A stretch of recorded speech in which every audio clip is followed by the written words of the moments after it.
Because I'm going to then call Jerry to come and do the opening prayer, which is the national anthem.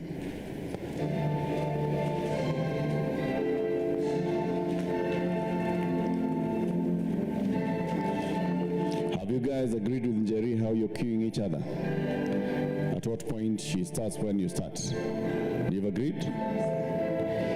Okay, at the very end, tumemaliza hiyo. Then, so here I'm going now to do the program overview. It's like the proper welcome now to the event. What do we have on screen? Also known as abandoned on account of my being a second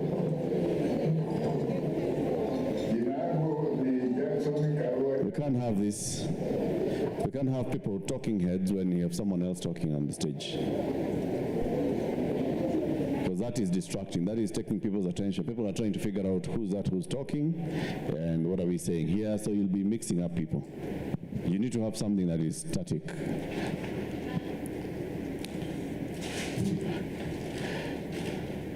Okay. I'm a bit hesitant to show the cover of the book before we unveil it, because we are here to launch the book. So if we show this, and this is what we're going to be launching, we are preempting the launch. So this is my book. Again, We need something else. we cannot be a country without values. We'll be heading. So I'll talk about what the program is all about, that we're going to have 2 panels. And do you have a static photo of Martha on screen? 1. Or do we have, we're live streaming, right? Why not live stream what's on stage on the screen? Not connected. Yeah.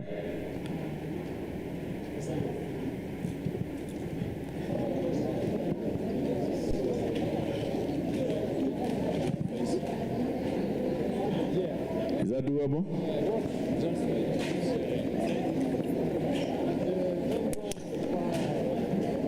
So what's going out onto the stream is what is streaming on the screen anyway, right? Possible.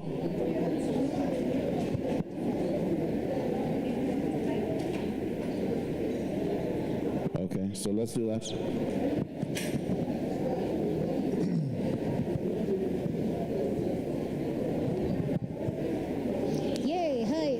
So we'll do housekeeping, say we have 2 panels, and the first panel discussion will be about early life of Martha Karua, and then the second one will be looking at her career and her leadership journey, and we'll have a keynote address.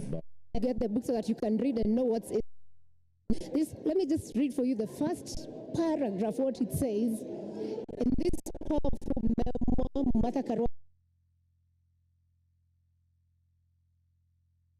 a small village in Kirinyaga, Kenya, to the highest corridors of power.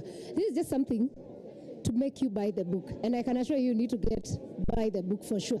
We are here, we're excited. She's a trailblazer in politics, in the law, society sector, in human sector.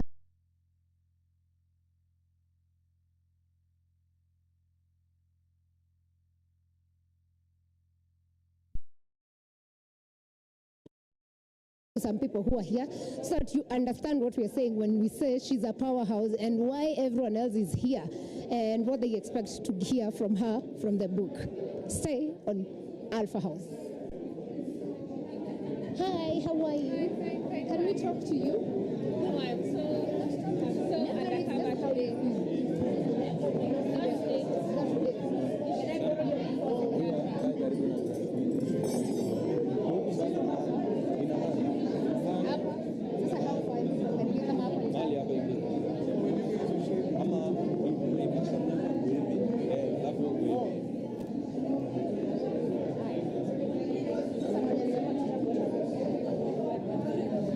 guys, I'm going to get for you the book just to show you and read for you a few spaces, but keep enjoying and seeing the guests that we have present with us today.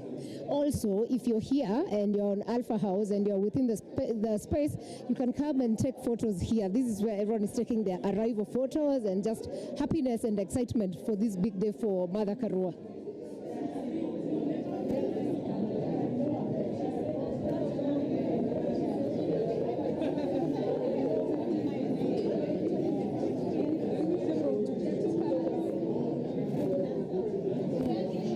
Like how many? Get me 400. It's free. Okay, no problem. I'll sort you out on the question. Hi, Oli. Can I have just one book for doing an intro? Then I bring it back.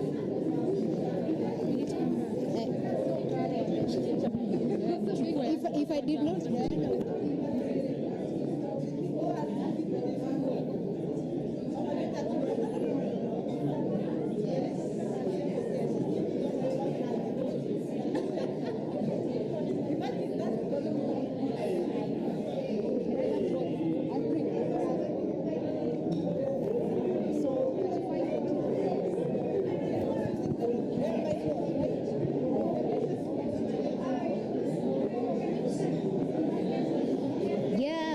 I'm back, and I came back bearing the good gifts. Here is the book. This is the book you need. There's a hard copy for those who want the hard copy, and there's this other one which is usually the loose, not the hard copy cover. So this hard copy goes for 3,500. This other one goes for 2,300, and if you come to Serena right now, you can get the book. However, the book will be available at a Prestige bookshop. You can get it there, and also on her website. You can order there, and you will be able to get the book. Looks amazing, I can tell you for sure. Haven't gone through it much, but this is a very good read for sure. Everyone needs to see it. So let me just show you the dedication. I didn't read anything much. The table of the contents, the book. Here goes. You need to read that. You all need to read this, and then there's this other one. So that's the content of the book, and I believe you will be happy to have a copy and read what is available. So we're going to speak to a few people who've gotten their copies and also who are here for the event, just to find out how they feel and why they're actually here and how they feel about being in the presence of Mother, especially when she's launching her book. Yeah? See you shortly.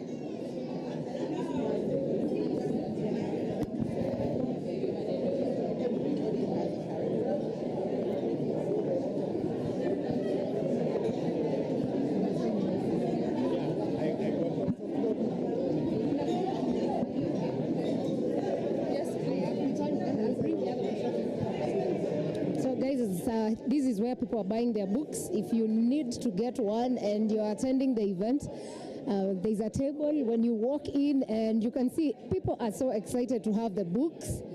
Make sure you get a copy for yourself. You will love it. You will, for sure. This is a trailblazer in the industry, and you cannot afford not to get her book, yeah? Please be here. There's so many people walking in. We'll be speaking to them, and everyone looks excited. And we're also very excited to be on board and to walk together with this journey and to be among the first people to get a copy of this book, yeah? Guys, you need to get this book. Let me talk to a few people and see. We'll talk to you for a second about Martha and how you know her. Yeah. You can introduce yourself to us, to the people watching, and tell them why you're here. Now, my name is Anne Derito. I'm the Registrar of Political Parties in Kenya. I know Mother Karua, first of all, as a party leader of NAC Kenya, and also a very strong leader in the women movement, and activating for rights of women and rights of every person in Kenya. When you see Mother launch her book against the tide, how does that make you feel as a woman? Now it makes me feel that everything is possible when you put your mind and commitment to what you want to do. And also, I feel also it's very important to document the journeys and what everybody goes through, especially in leadership. It's also a matter of making other women and other people learn on what leadership is all about and become an example to the younger women. As a registrar of political parties in Kenya, can you say women are performing in terms of owning parties or leading parties in Kenya? Now, I think we have about 8 party leaders who are women. And I think it's a small percentage given that we have 90 registered political parties.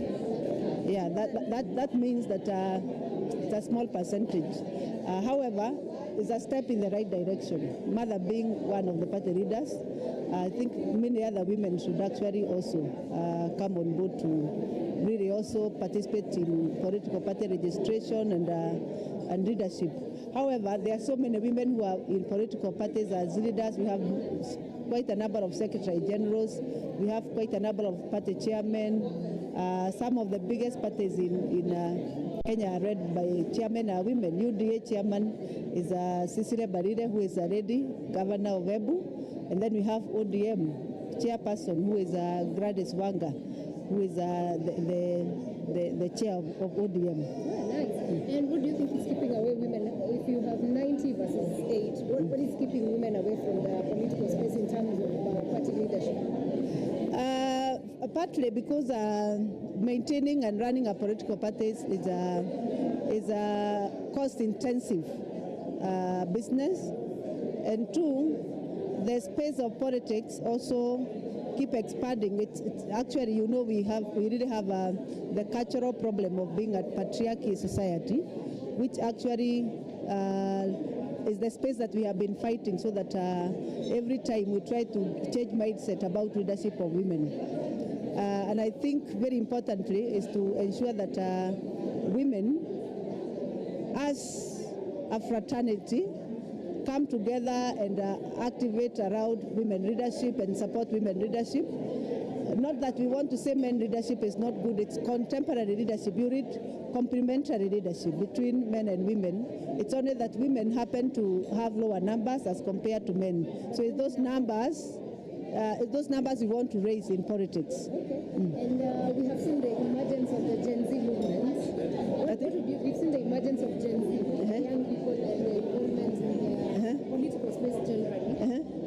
Are you expecting more women now to come up, or young people in the political space? First of all, Gen Z movement is an articulation of their views and what they want this country to be. But 2 things that they must put in space.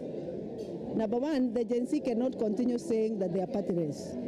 Because if you want to make any contribution meaningfully within the law, then a political party becomes a vehicle which you can actually engage and give your opinion, and then move forward with the agenda of what you want to see, the change you want to see.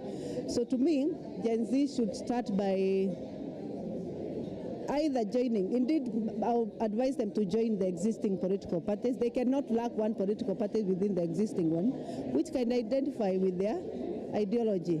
If they don't, then they are by law allowed to register political parties. But because registering a political party is a process and it's also capital intensive, probably they may want to join the existing parties, because you can engage within a political party and then bring activities. And that is how then they cannot continue to say that they are leaders, because they shall have leaders within. It's a problem. To me, it's a problem. You must have a leader. You must have leadership within political parties. Yeah, the leadership should actually be within from a start. When you join a political party, then you join the leadership of that political party. Then you are not going to be leaders and formulous. Yeah.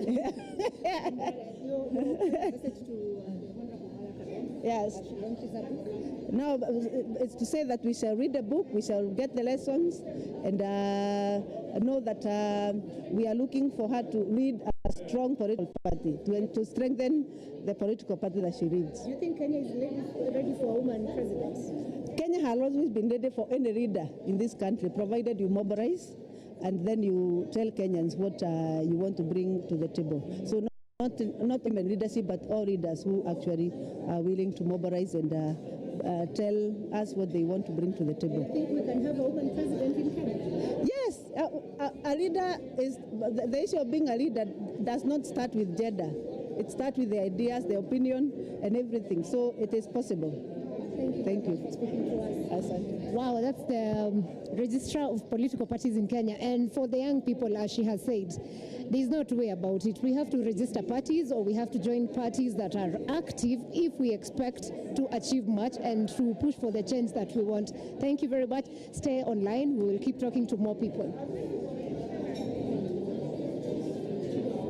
Yeah. 1 second. Hi, how are you? Hi, how are Do you? you want to speak to us? Because we want to speak to you. What am I supposed to say? No. We just want to know about leadership in Kenya and the launch of Martha's book, how you feel about it. So you start introducing yourself. Oh, as I have coffee. Yeah. They like introduce yourself to them. Good. My name is Abraham Rugo, and I'm a concerned Kenyan. I work at Budgeti Hub, so I do public finance work. And for me, I think we've made progress, but we still have a long way to go. And I think today is an inspiration of just what selfless leadership can mean when people choose to do the right thing against the tide. Against the tide. Yes. And Kenya at the moment is at we are at a crossroads. Yes. So to say. Yes. What do you think is the problem with our leadership? No, I think we just don't prioritize the people we lead, because leadership is about what you prioritize. And if you don't prioritize the right thing, then you offer the wrong leadership. And I think the priority right now should be Kenyans, should be the things they want to achieve. And therefore, I don't get a sense that there is prioritization of Kenyans and their needs. The youth in Kenya, especially the Gen Z, they seem so angry every day online. Yes. Do you think they will manage to achieve whatever it is they are fighting for? Yes. Leadership? No, they will. They will, but they will only do it if they themselves become the leaders they are looking for. I think there is one, it's very easy to describe the problem, but sometimes it's not easy to describe the solution, because the solution requires even you to get out of your way. So for me, I think they will achieve, but they will have to get out of their way and offer the kind of leadership. How do they get out of their way? That's very interesting. I think a big part is starting to learn that change in society is a long game. That's one starting point. So no microwave solution? No microwave solutions. But two, they are growing up in a very individualistic world. But I think appreciating that we are all interconnected. My solution lies in your solution. So I cannot just have my own personal solutions and my own personal, opportunities. So I think that will be key. But thirdly, is for many of them to continue now getting into specific sectors, because change does not happen at a big. When you look at Martha, change is not at everything. She's done a lot of contribution through the legal space. So you have to choose your area: agriculture, business, economics, whatever it is, and then go deep and make a change right there. Your message to the Honorable Karua as she launches her book. Again, we have to remind you, we're here for this event. Yes. I think for me is that she needs to continue to be an inspiration. The fact that many associate with her leadership, I think she needs to continue now to be even a stronger voice, not just in the open public space, but also within smaller communities of young people, so that then she can pass that value and conviction to many others. Thank you so much. And thank you very much for the introduction. Great. Yeah. Guys, again, I remind you, we are here for the launch of Against the Tide. That's a book by the Iron Lady herself, Mother Karua. And guys are buying the book. You can get, this book is available. It's retailing at 3,500. There's the soft cover one that goes for 2,300, not dollars, Kenya shillings. You can get it from here. And let's keep speaking to more people and just find out how people feel about this whole event.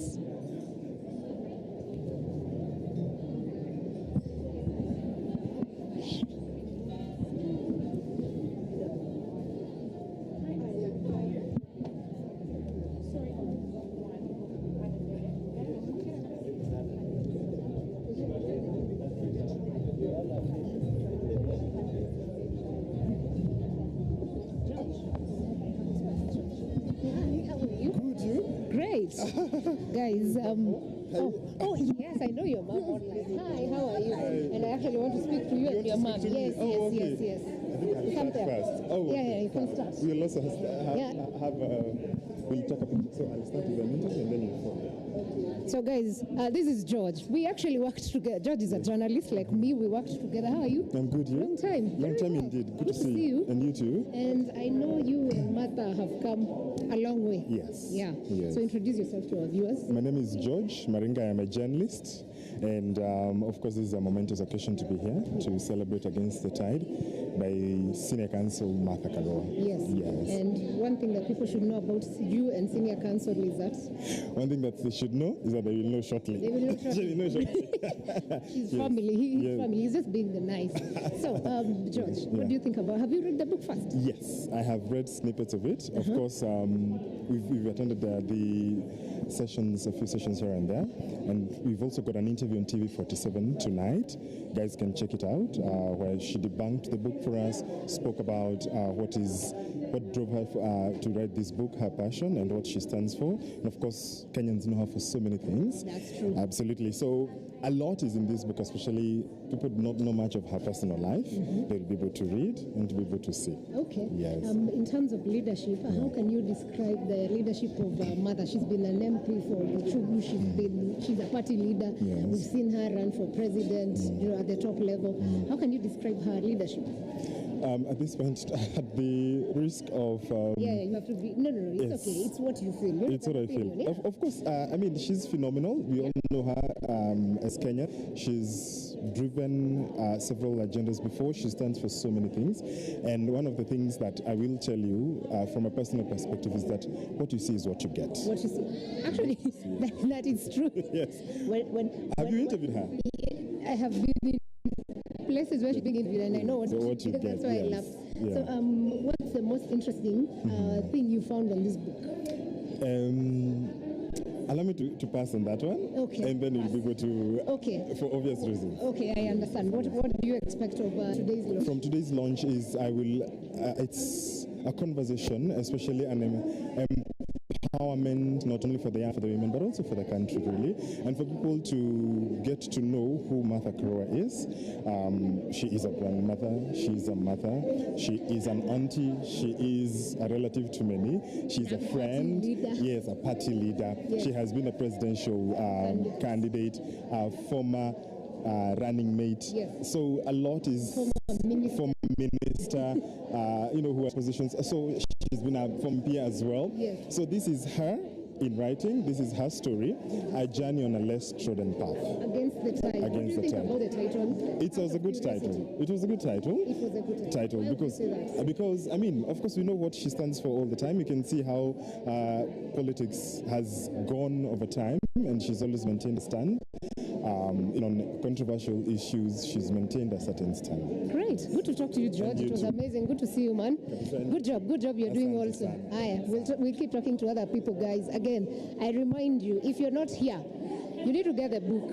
Get the book to get the story of Martha, to get her vision, because she has a vision for this country, and she's pushing to get Kenya to, and chances are, maybe she will be running for president, maybe. If she's running, you need also to read so that you get more about this book, yeah?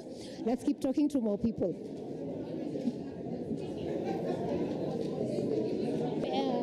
Hi, how are you? Good to see you. Nice to see you as well.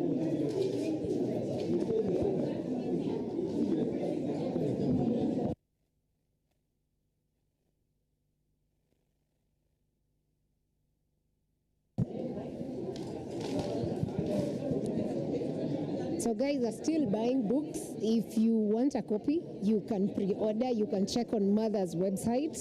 It's available here. If you know someone who's at Serena and can get you, ask them. There are more books here, by the way. The books are in. They keep coming in cartons, and so we will not run out of books for sure. You cannot run out of books here. There are many, yeah? So all these are books. Guys, if you're home, if you're watching this from our channel, make sure you come and buy. Make sure you pre-order your book. If you're here, you could be lucky to have your book signed, by the way, because she's going to be here with us. And it's amazing. And I have seen a friend of mine also who's a political analyst. I want to talk to him and just find out how he feels. So there's a lot of people. Mark, how are you, sir? Hey, long time. Long time. Okay. Let me just pull you on the side. As long as you don't show my leg. Oh, what happened? I'm so sorry. Yeah. Okay, sorry. Are we okay here? So introduce yourself to our viewers. They know you and tell them why you're here. But they don't know. My name is Mark Bichachi. I'm here because, believe it or not, Martha Karua is among the first people who ever gave me a job in this country. Oh, Yes, what yes. was that? Communications and How was IT. it working with Martha because people fear her by the way? I actually, weirdly, I've never met that side that people fear. Why do you think people fear Martha? Because most Kenyans just don't want to do the right thing. And if you do the right thing, you've got nothing to fear from her. Yeah? Yes. So working with Martha, how would you describe the experience? It's a good experience. It's a nice challenge. You improve, and she exposes you to different ways of thinking, different opportunities in life. So you're generally better off working for Martha than mostly any other person I've ever worked for. Yes. All right. A book Against the Tides. Yes. Have you read it?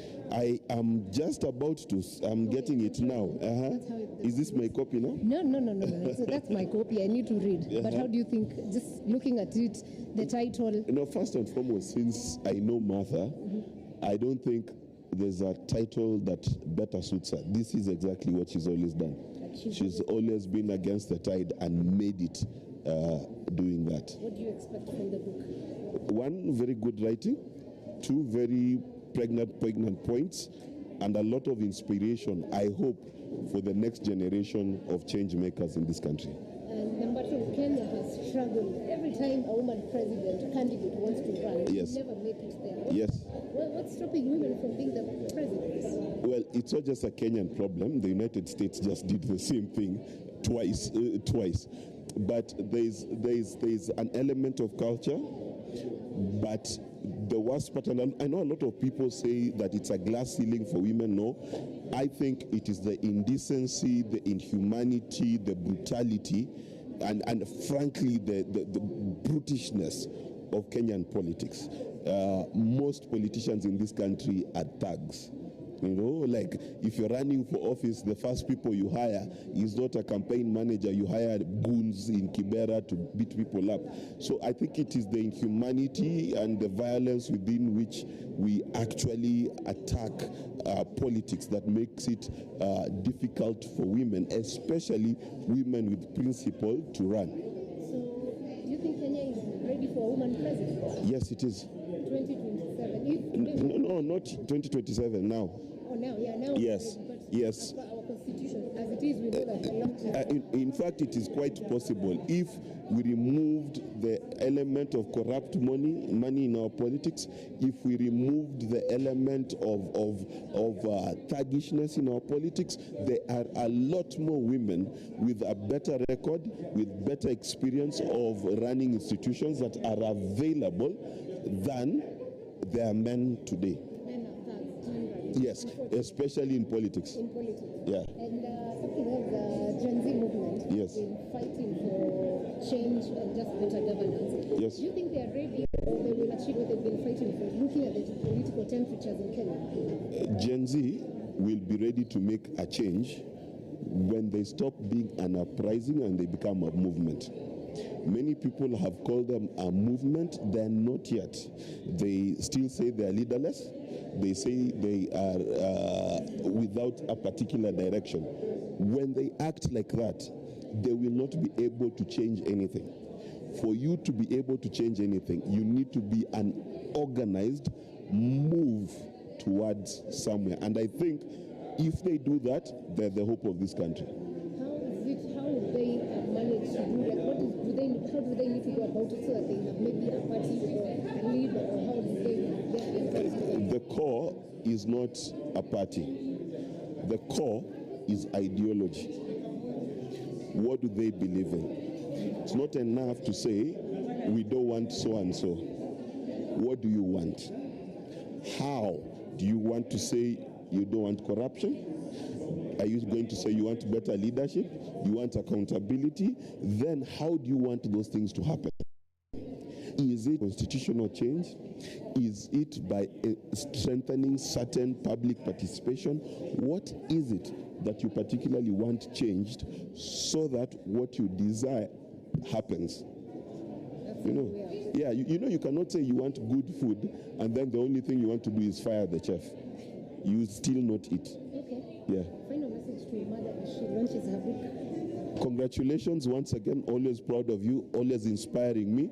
And I am so glad to be here. And congratulations again, Madam President.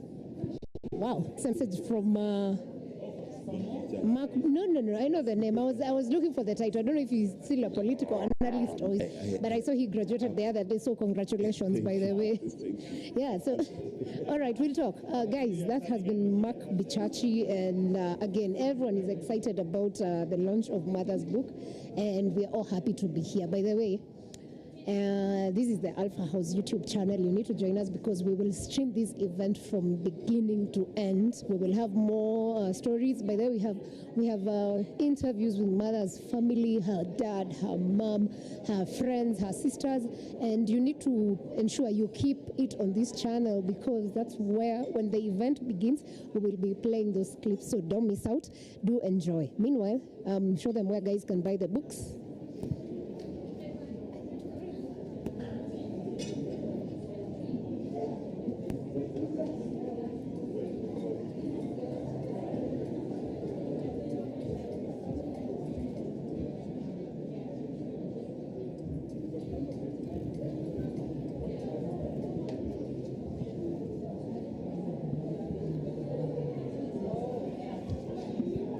Eric, how are you? I'm fine. How are My you? name is Sarah. Hi, Sarah. It's good, guys. If you don't know Eric Wainaina, I don't know which world you live in. Oh, hang on. We're in the middle of an interview. I didn't know that. Hi. Live on interview. Oh, wow. It's good to be here. These events. Okay, on great. the Alpha House YouTube channel. Okay, wonderful. So we're here and we're happy and very excited to see you here. How do you feel about today's events? I think it's wonderful. It's a wonderful opportunity for us to be here and see, buy the book by this wonderful human being. Against the Tide. I haven't yet read it. I mean, I only got the invitation a couple of days ago, but I will definitely get one and read it. What are your expectations from the book? Well, I think Martha's always stood out as someone who stands for what she believes. And I've had an opportunity of having several conversations with her, and I know that she's a person who does not compromise her ideals. And so I'm thrilled to have been invited, and I can't wait to get into it. Great. And now generally, Kenya is in a very unstable political space, so to say. What, as an artist who's been always doing music that sometimes is towards human rights and just thought about this whole political space that is going on? Well, I think that first of all, the arts plays an important role in creating imagination. It's important for us to imagine how we can be. So, like even he's saying it very much nowadays. He's there like, I'm done talking about the ills of society. I want to now start telling society to imagine how we can be. You know, when we first watched 24 back in the role, and we saw President Aspen. Then we turned the page and it was Barack Obama. Then now what has Ryan Coogler gone and done? He's gone and shown us a Wakanda, you know?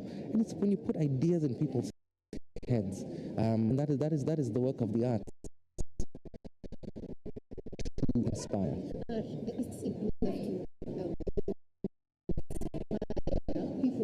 think we are even just right now who are coming out.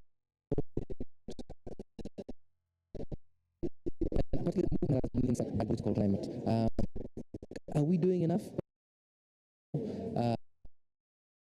Important about this time, how many people who in the past might not have to have a voice, they have to go through gatekeep on radio. Now just pick up your phone, you TikTok or Instagram, so I think a lot is being done not only by the artistic community but also by people who'd never imagined themselves to be artists.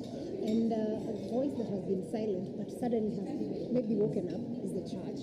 We've seen it in this 1 week, a lot has gone on. Do you think the church is ready for that change or to get the message to the people of what it can be? I think the church, I'm glad you said it. So, first of all, we can't talk about the church as one body because there's so many different parts of it that have got different ideas about how to do things.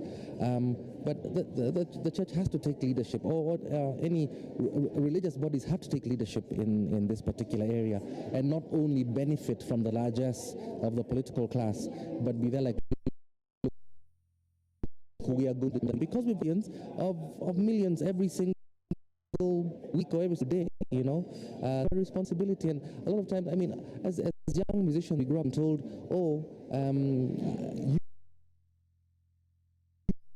you have a responsibility to and I'm glad that people are courage and we hope for bravery. Is Kenya ready for a woman president? Kenya has been ready for a woman president from ever since we became a democracy. What has been stopping? I think so. I think maybe the question you're asking is do people feel that they? I mean, but as a democracy, we are lacking the having had a woman president. We're lacking. As a society, we've not yet said that for example, even the home is under the leadership of a husband and a wife, you know, or of equal partners, you know. Like my wife always says, where will Kenyans learn democracy if at home the father is the only one who speaks, if at church it's only the pastor who speaks, if in school it's only the teacher who has a voice, right? We have been ready for a woman leader for a long time, a woman president. The time is yesterday, you know. It's not even. It's we just have to go. We just have to do it.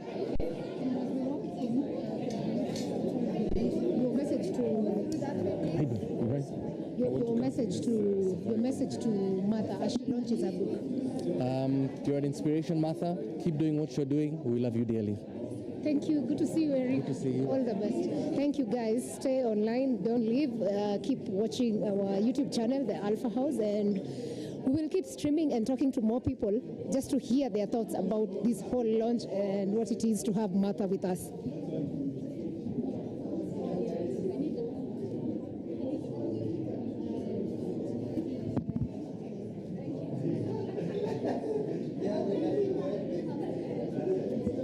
People are excited because finally Martha is here.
Very well.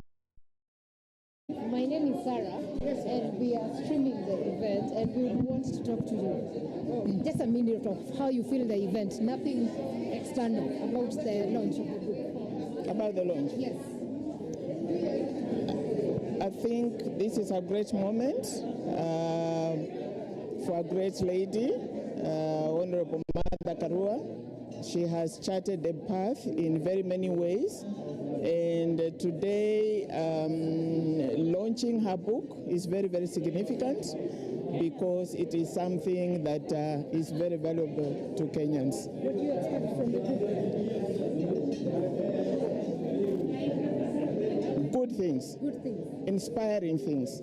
Yes. Do you feel women are ready now to support a woman president? Not even to support because we support, but to give a woman the presidency seat? They should. They should. They should. And they should have done it even last time. What's your final message to Martha? Keep going.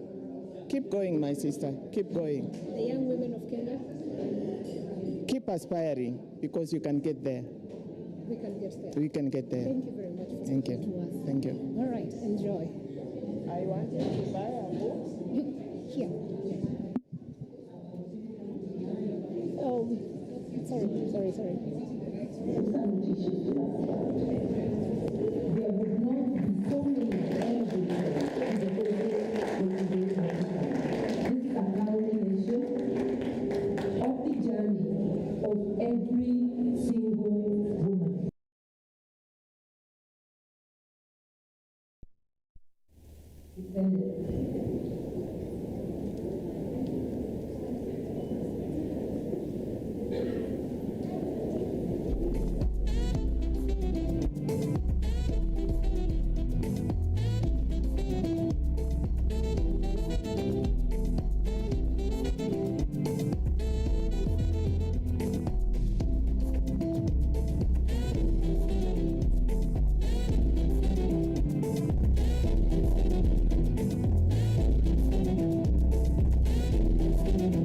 We cannot be a country without values. We'll be heading to doom.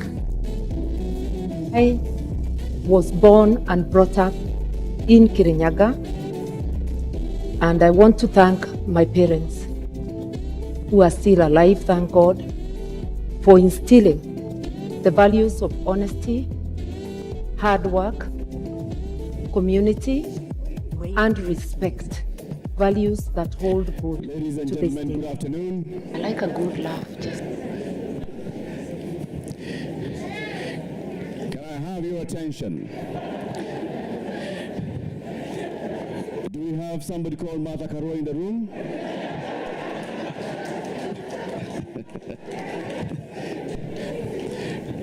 When somebody spots Martha Karua, please tell her there's a seat for her at the front. Thank you very much. Good afternoon, everybody. Well, do we have a full house or what? And this is a good thing. So, we are here today because we are coming to join somebody in swimming and walking and running and doing everything against the tide. Now, it's going to be a very interesting conversation this afternoon, but we cannot begin without the word of prayer. And allow me to please welcome on stage Kathy Njeri to come and lead us in prayer, and she'll tell us how this prayer is going to be conducted.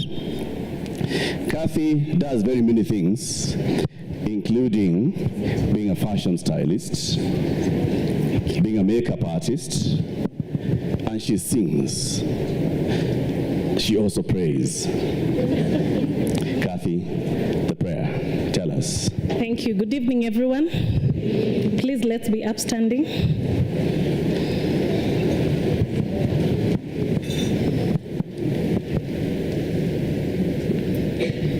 Our prayer is in form of a song that we all know.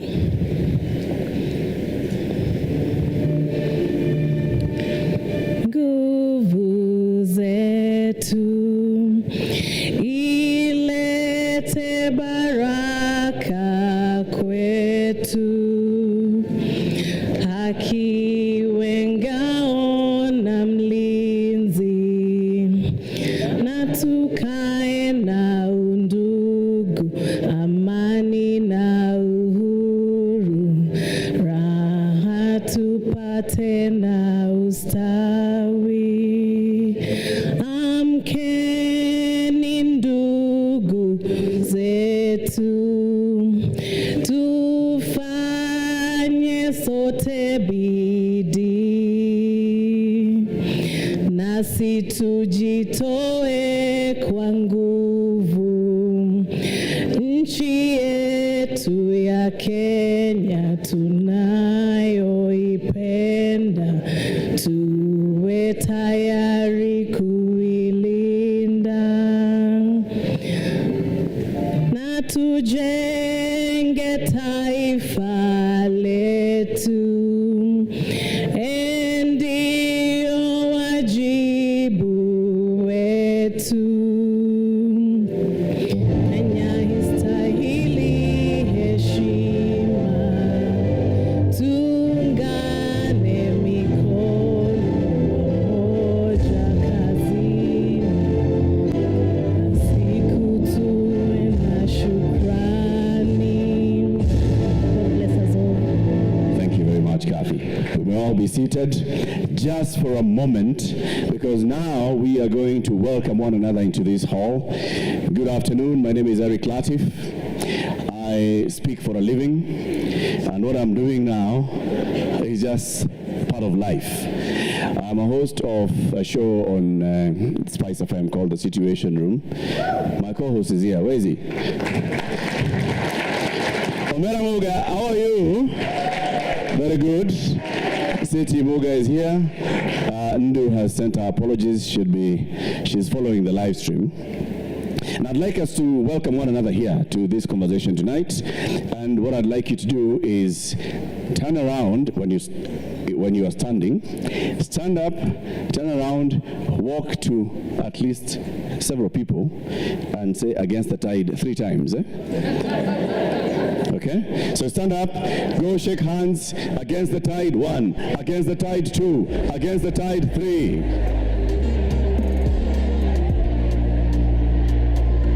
And you count it.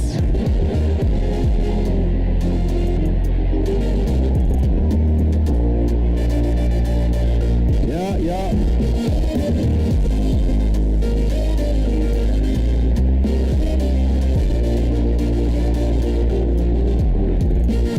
Against the tide.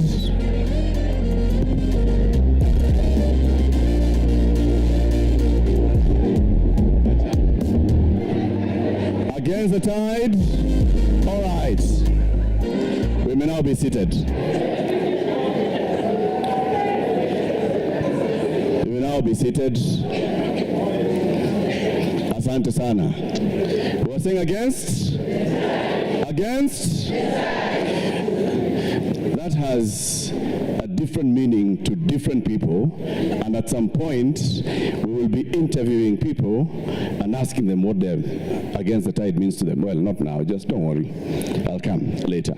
So my job this afternoon, I will be the master of ceremony. Please underline the word master, circle it in red. So anything that I tell you to do, you shall do. Are we together? Are we together?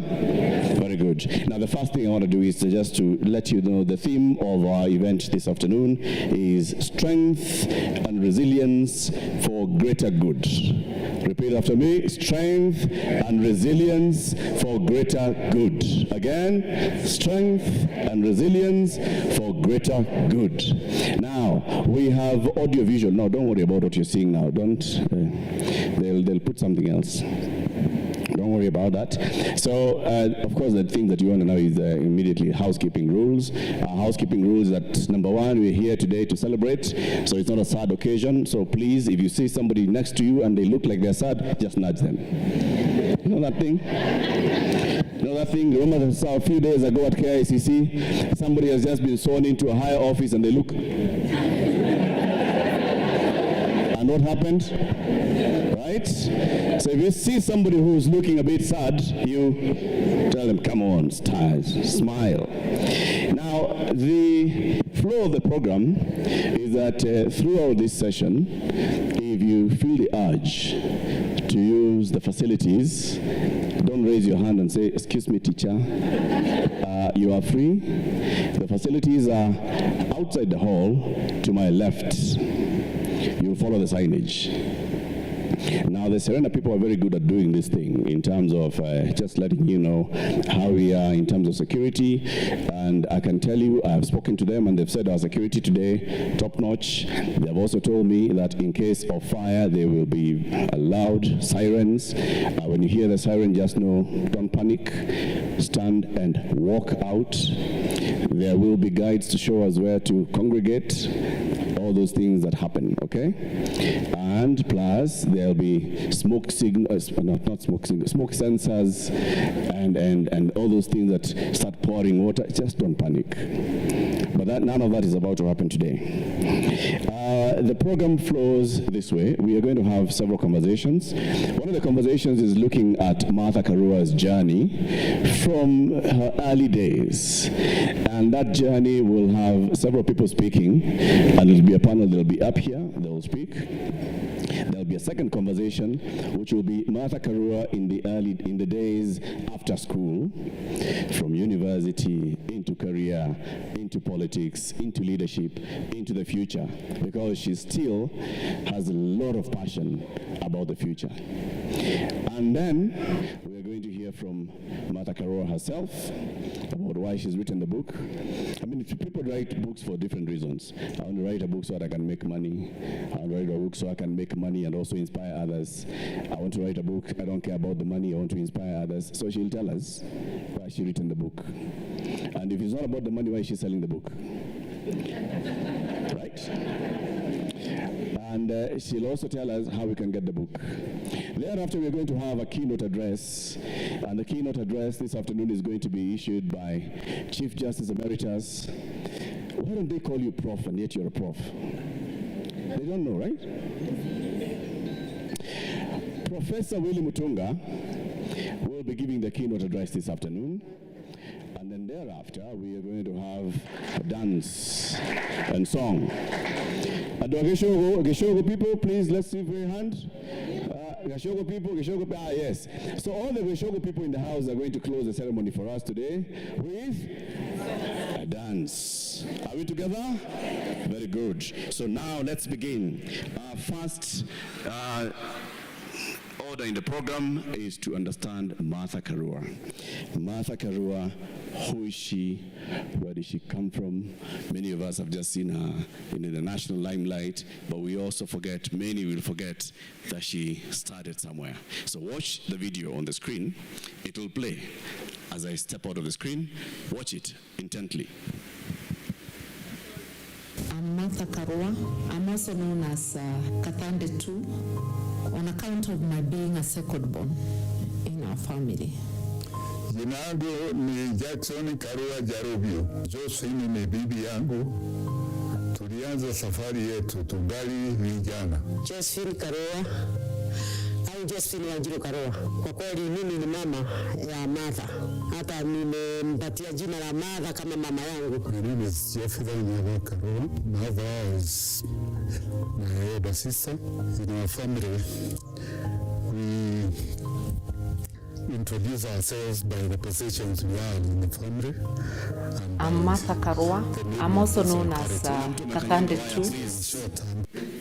The person who's stepping on the, please, just check whether you are stepping on a cable. Check. Can you identify who's stepping on the, kuna mtu anakanyanga waya. Na hatutaki hiyo. The video will play.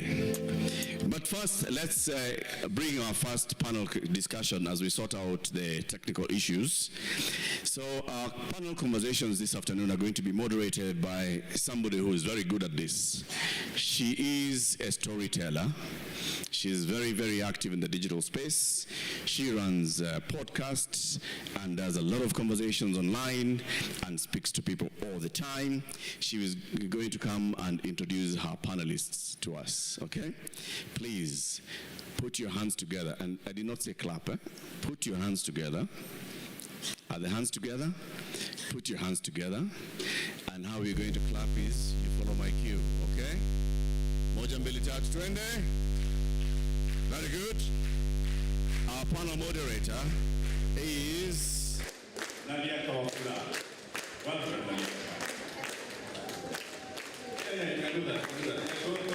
Go on. Welcome, Nadia. You have several panelists joining you this afternoon, so please introduce them and introduce the topic. Thank you, Eric. Good afternoon. I hope you're having a good time so far. So I'd like to introduce our panelists for the first panel.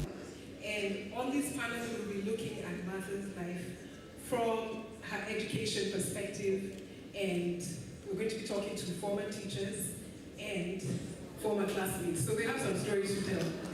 Are you ready? So first we have Mr. John Gomez.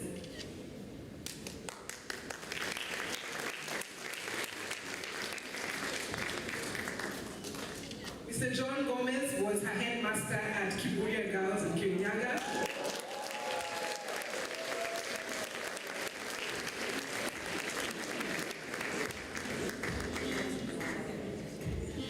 I had the experience of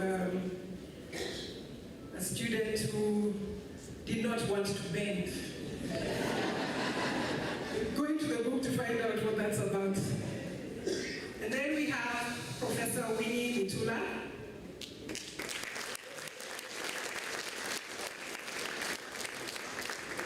Back then, she was a head girl. And classmates at Nairobi Girls. Now you know it as Moi Nairobi Girls, but at that time it was Nairobi Girls. And then we have Ms. Wambui Kairi. Development consultant and farmer. But back then, she was a prefect and classmate too.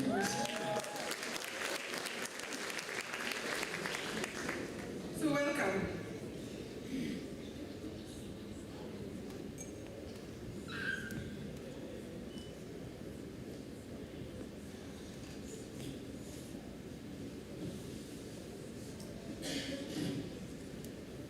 like to start. I think I can start with you, Wambui, sorry. It's okay? You ready to start? Or maybe we can start chronologically. Yes, let's go to Kiburia Girls in Kirinyaga. And Mr. John Gomez can share with us his experience.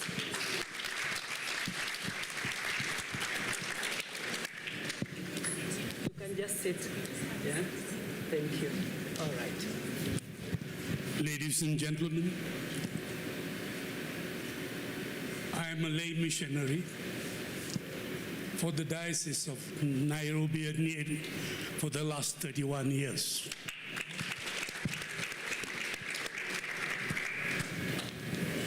When I landed at Kiburia, at that particular time, there were lots of strikes all over the country in the schools. And we didn't know what was the cause of it. So I had a prefect at Kiburia who was Mata Karua. I called her and asked her the cause of problems in the schools. She said, Saturday and Sunday, they have nothing to do. The girls waste their time and plan strikes. So she said, we must spend some time. She advised me to use something to make the children's life enjoyable. So the next morning, me and my wife went to Nairobi, bought a music system and a projector. Saturday, 7 to 9, non-stop dancing. And we used to take the floor. First, we used to take the floor and dance, and no one should sit in the hall. Continuous dancing. After finishing the dance, we went around the dormitory.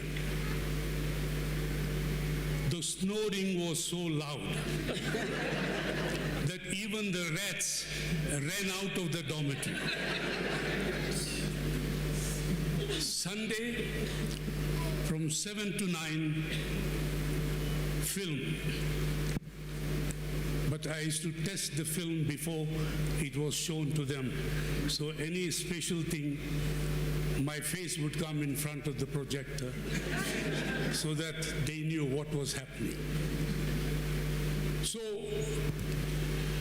when we went for meetings heads meeting in Nairobi, at least 4 or 5 heads were told by the ministry, please go home. Your schools are on strike. This is what it is. So we spent time teaching the girls, having a lot of time. They use discussing the dances and the films. And also, we showed them the different dances following the project of Victor Sylvester. Waltzes, tangos, cha-cha-chas, foxtrots, they learned everything, and Mata was in charge of all those functions there. So she is the one who controlled the dances. There were no chairs kept in the hall so that nobody could sit over there. No chairs were kept. So this is how we brought up the society, and the strikes went down all over the country because we spread that gospel of spreading dancing and projections. She also helped me, to start the connection between different girls and family relationships. So the school that we were in, it was not just a school, but a family get together, because my wife was a part of it.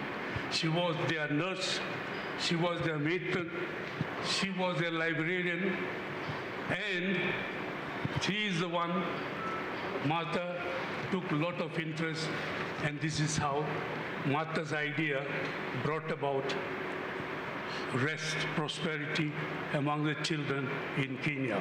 Thank you.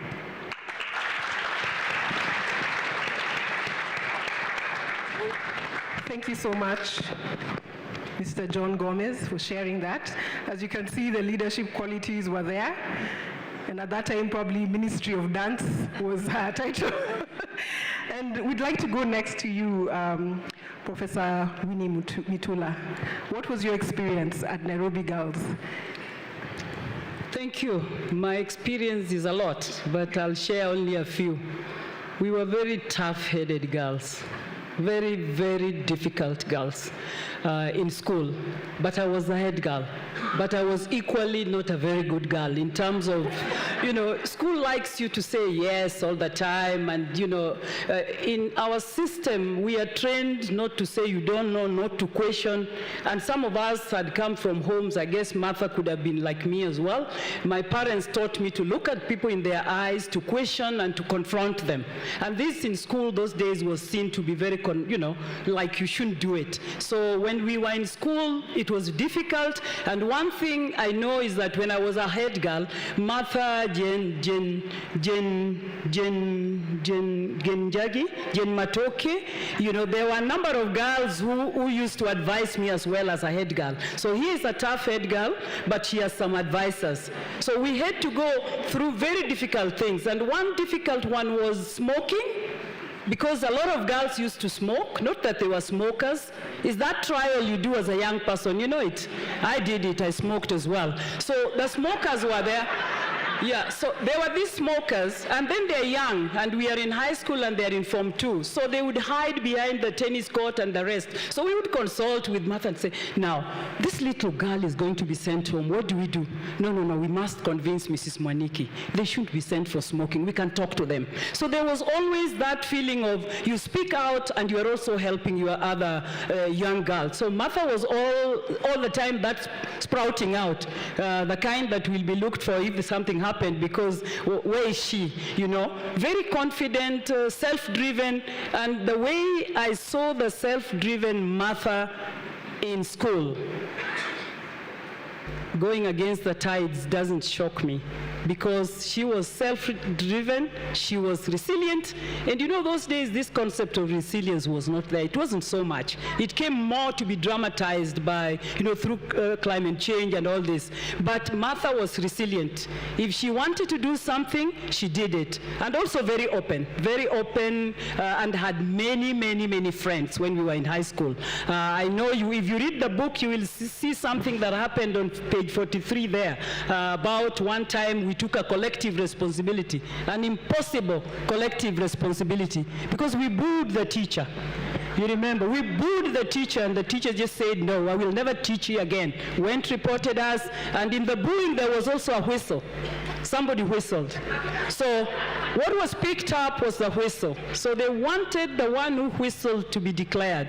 And we said, but how does one get sent home that they whistled? What do you tell your dad? No, this can't happen. Nobody will be victimized. And we fought that through negotiation for days and days. We succeeded. Probably we were punished, but we succeeded. So what I see today of Martha, especially when Martha became the politician, I was saying, Martha now is in the right place. But let's see.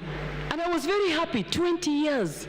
And we were very close that time, plus with my colleague here, Kaire, with Martha. Those years as a member of parliament, then getting to be a minister, then the tides. I won't go along to say the tides. There have been a number of tides in Martha's journey, her journey. I won't even call it journey to politics or journey to life, but it's a journey. Because for me, I believe this journey is not stopped. Tides come, you pass the waves, and you go next.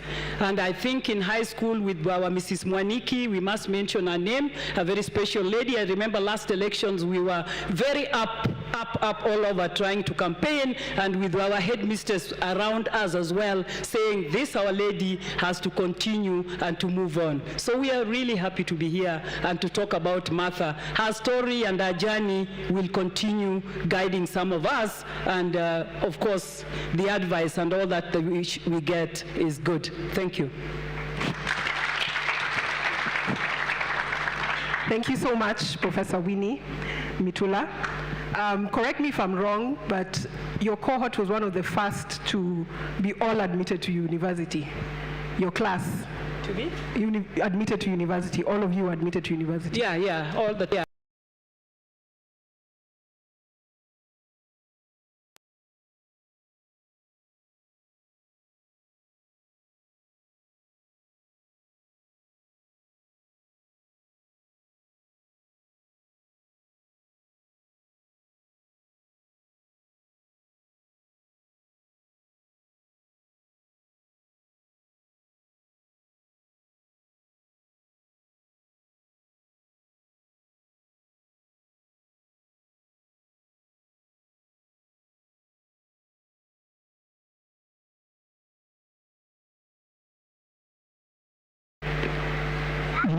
What could happen to this fiery girl of mine who has joined politics and she's silencing everybody.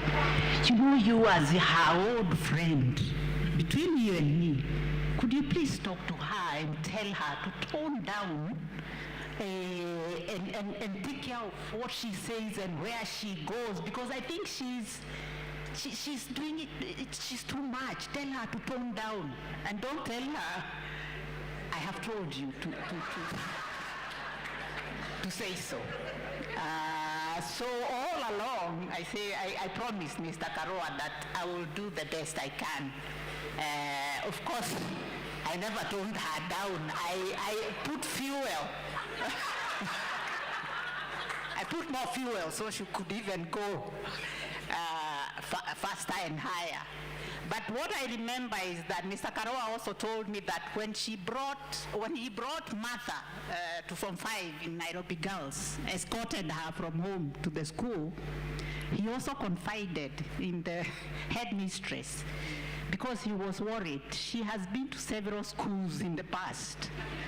And is she going to do these 2 years in this school? So he confided in the headmistress and told her, I want to tell you who my daughter is, and thank you first of all for taking her, because I didn't think anybody will take her into any school after what she has been in the past. And I only came to learn that from our former headmistress, Mrs. Mwaniki, just a few years ago when we were doing campaign for Mother. And she also told us, when Mr. Karua told me this, when he brought this girl to my school, and over the time I was watchful. I saw leadership instead of fiery and reasonable campaign. And for those 2 years, Mrs. Mwaniki was aware that there is a leader. She found that there was a leader here, not a fiery girl who just riots for the sake of rioting. And she only confided to us 2 years ago. But what I would say is that Martha was such a lesson to us in the small things we did in school, and especially the good things. Like Professor has said, Nairobi Girls had quite a bunch of girls who had tasted urban life in Eastlands, Nairobi, and they knew a lot, and smokers.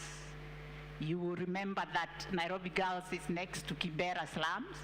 So there were people from the slums who were trying to sneak bang into the school. Mother has been, and I would like to even extend that to the university, because when we left high school, we went to university, and those who went to university, you all know, imbibing alcohol, smoking, and other extremes.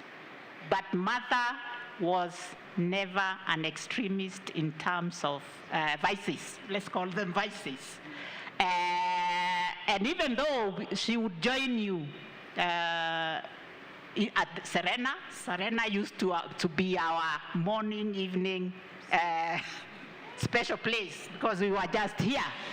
And there were no restrictions in Serena. We could changa and buy 2 beers and share at Serena, not in Matthew, at Serena. And mother was always very moderate. She wouldn't drink much. She never smoked.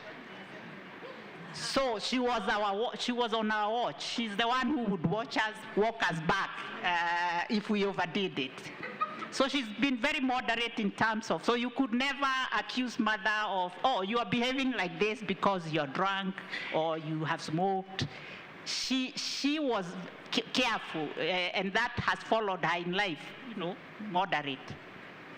But most of all is that she challenged the norms from early. A professor referred to the whistle, and anybody who was in Nairobi Girls then, even the other classes from Form 1, still remember about the whistle. And she whistled, and the teacher was very, very, very mad about it. And so we all had to say who whistled. And we would not say, because this is a leader we respect, how can we say it's her? And finally, when she owned up and said she's the one who whistled, she justified it and in front of all the teachers. And her reasoning was, this is a natural thing that happens. Just like I would cough. So this is natural. How can you punish us for, being natural? A whistle is like a cough. That was the justification. And we could see the teachers actually, for a moment thinking, yeah, actually, it's a natural action. But anyway, the reason that we kept quiet was not because it's because we respected her. And we did not see why someone should be punished because of whistling, coughing, how? So the teacher actually felt like, yeah, maybe, well, it could have been a natural reaction. But beyond, mother also knew what she was in school for. Surprising enough, mother knew she was going to be a lawyer. And she worked hard to be a lawyer. In fact, at one point, she bought a pair of glasses and told us, lawyers usually look like this. They wear glasses, and she bought a pair. She bought a pair of glasses when we were in Form 6 to look like a serious lawyer, and she achieved it. But what I would also not forget is when we were taken into Nairobi University, remember the late President Kenyatta died while we were in university, we just joined. And to my amazement, when Kenyatta died, we were staying at the box, and we all came out of the rooms. And the first person that I met on the corridor was Martha, because her room was not far from mine. And everybody was shocked. Kenyatta? You mean Kenyatta was mortal, he could die? And most astonishing to me was when I met mother on the corridors, she was dancing, change is as good as rest. And I asked mother, are you real? You don't? Kenyatta, you know Kenyatta? Kenyatta has died. Change is as good as rest. And that has lived with me since that time till today. Mother is not afraid to challenge the norms against all tides, against the tide. Because Kenyatta's death in the country was, people had been stupefied to think Kenyatta was so immortal. And who else than mother to remind us all in that university that change is as good as rest. So against the tide follows mother all along, and I am very proud of her, and many of us should be proud of her. And I know she's got a lot more to deliver in this country from now on.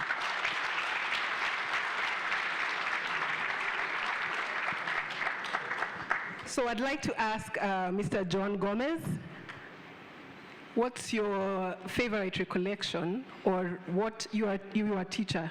So you are used to teaching students, but sometimes your students also teach you. So what would you say that you learned from Martha?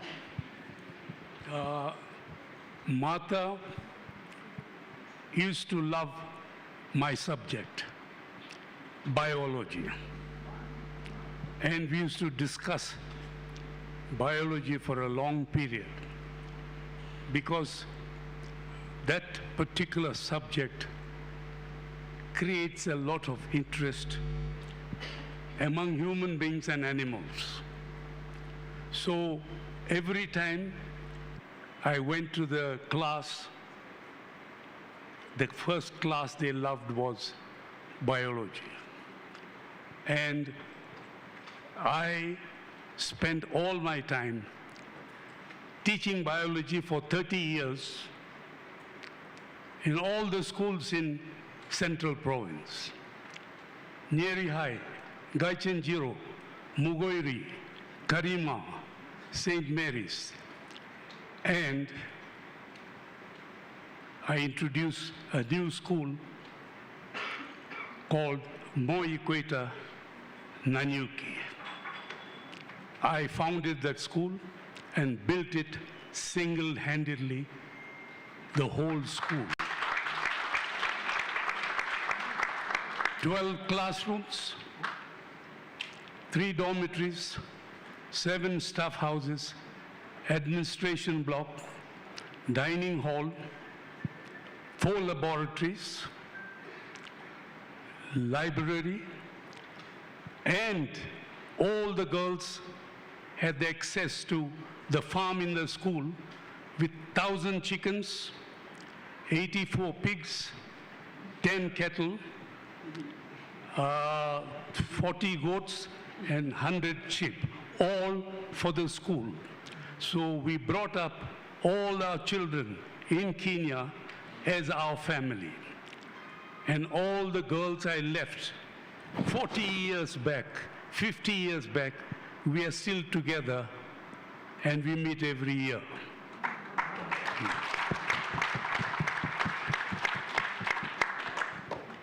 So a question to you, Professor, and Wambui, Ms. Wambui. There was a thread of sisterhood when you were doing your A-levels and also when you were in university. What would you say inspired this between all of you at that time? The sisterhood between you. I would say the sisterhood started when we met, of course, in high school and continued to university. And for me, one of the reasons why the sisterhood kept going strong is because whatever we used to do in high school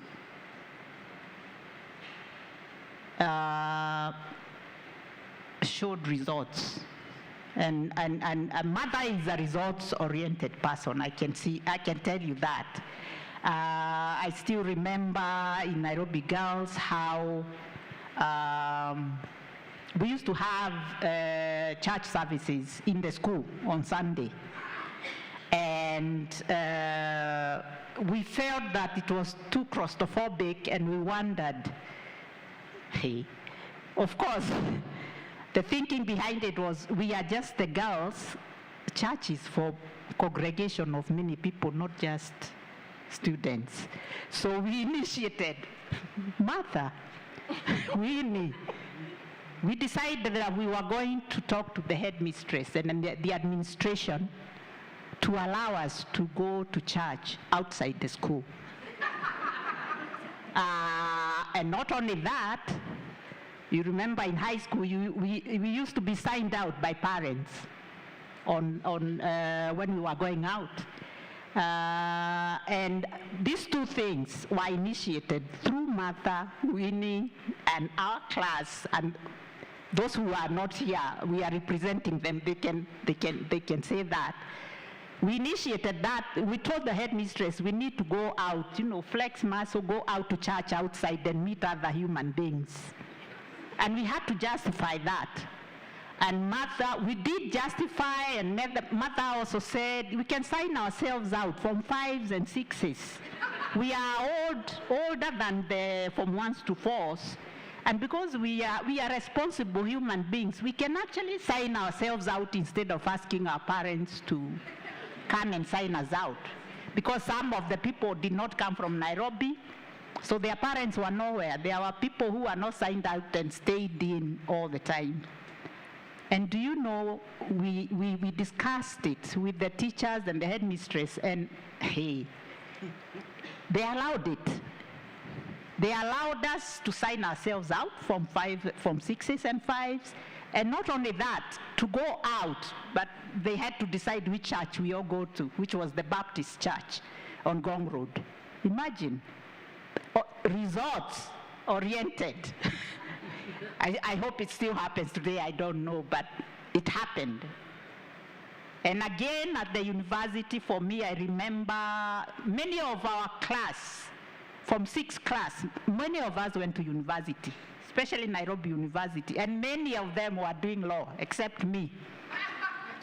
And I felt so bad when they were all taken into law.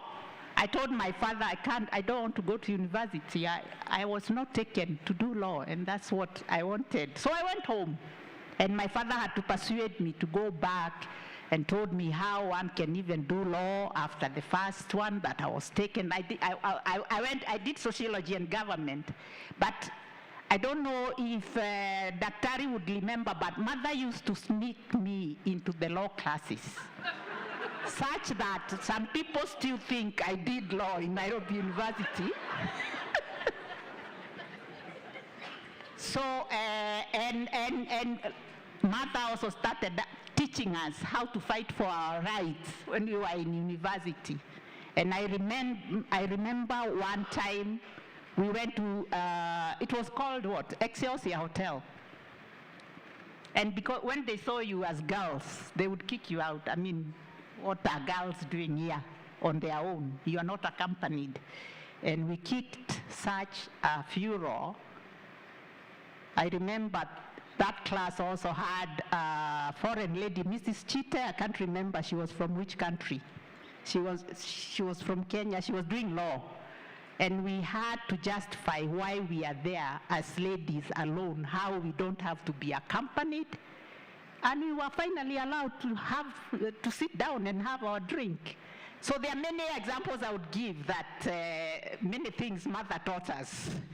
And they were always good things. I can't remember one thing Mother taught us that was not a good thing, really. So many more. I will not bore you more, but there are many more. Thank you so much. And due to the constraints of time, we're going to have to wrap up our panel. I hope you all enjoyed and got to hear a bit of the other side of Honorable Martha Karua, and would like to move on with the program. So thank you so much for coming on stage and sharing your stories.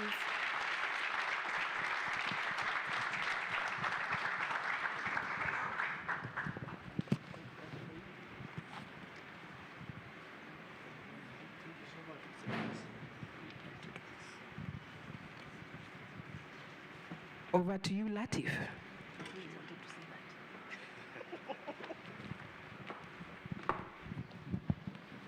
Another warm round of applause, please, for our panelists.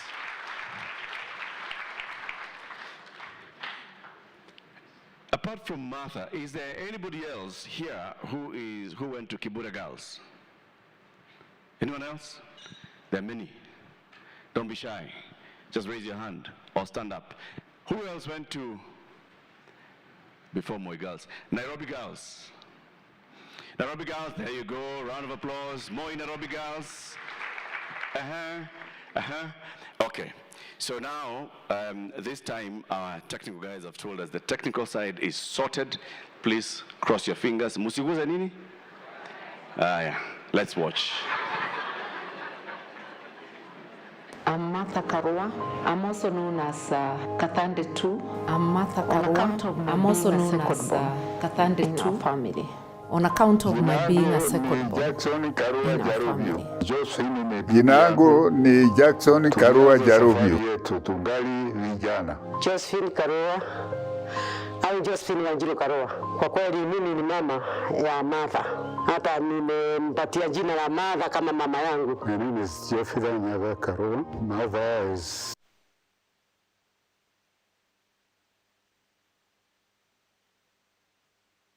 I'm Martha Karua. I'm also known as Kathande 2 on account of my being a second born in our family. Jina langu ni Jackson Karua Jarubio. Josephine ni bibi yangu. Tulianza safari yetu tungali vijana. Josephine Karua au Josephine Wanjiru Karua. Kwa kweli mimi ni mama ya Martha. Hata nimempatia jina la Martha kama mama yangu. My name is Jeffrey Nyaga Karua. Martha is my elder sister.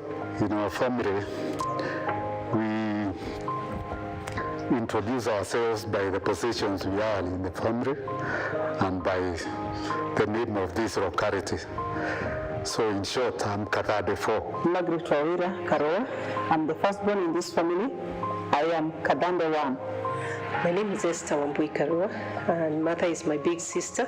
I'm Kathande 7. My name is Kathy Jerry, and Martha is my aunt. My first role models were my parents and my paternal grandmother.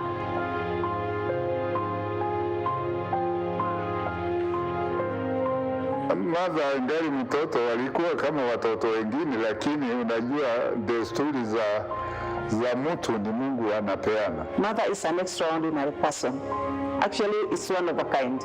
I believe there are not many in the world like her. Alikuwa akicheza, alikuwa akinisaidia, alikuwa akifanya mengi, hata wengine alikuwa akiwacommand sana. My earliest memory of her is when she took me for a boat ride when I was very young, together with my brother at Uhuru Park. Martha's character is unmatched. Yes, I remember she loves singing, she loves music, so I would sometimes catch her, dancing to the music.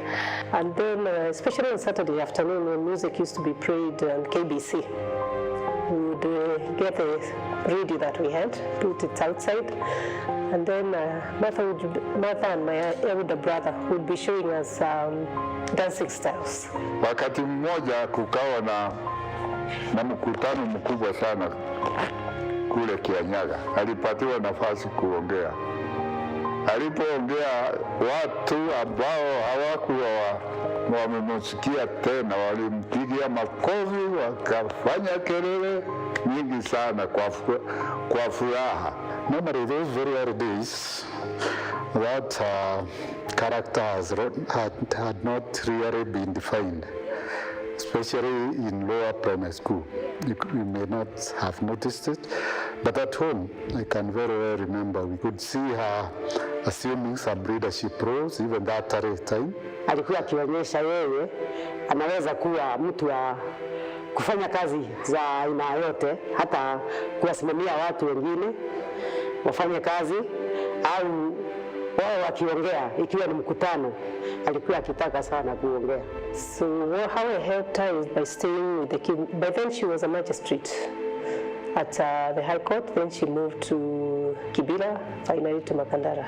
When they were advocating for multi-party democracy, that's when her character now came out, because she could talk boldly, even regardless of the kind of government which was then there, and address the then President Moi, who was a tough one. At the beginning it wasn't easy, since she was contending with a man, and those were old days when women were not accepted as leaders. Alipotaka kusimama kama mbunge, nikaa kama nina hofu kidogo, maana mzee ambaye alikuwa politician wakati huo ni mmoja tu na alikuwa rafiki yangu. Kwa ghafla nilikuja na gari, nikakuta vita iko kubwa sana, hata kijana mmoja wangu alikuwa amepigwa upande mmoja wa kichwa na akakatwa na panga.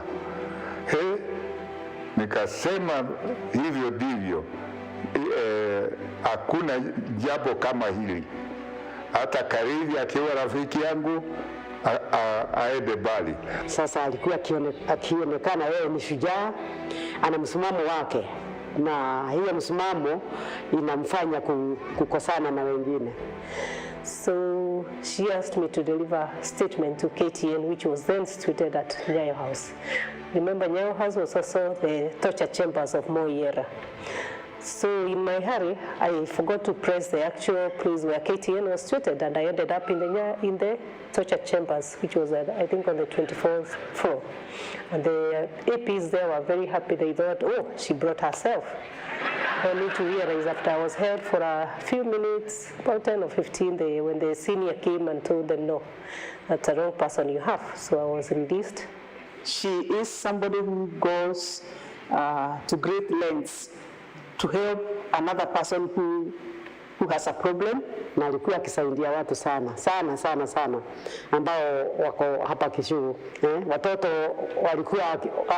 wale walikuwa wakitoka shule, alikuwa akiwatafutia kazi wengi, kazi za aina yote, na walikuwa ameenda wengi sana wakati ule.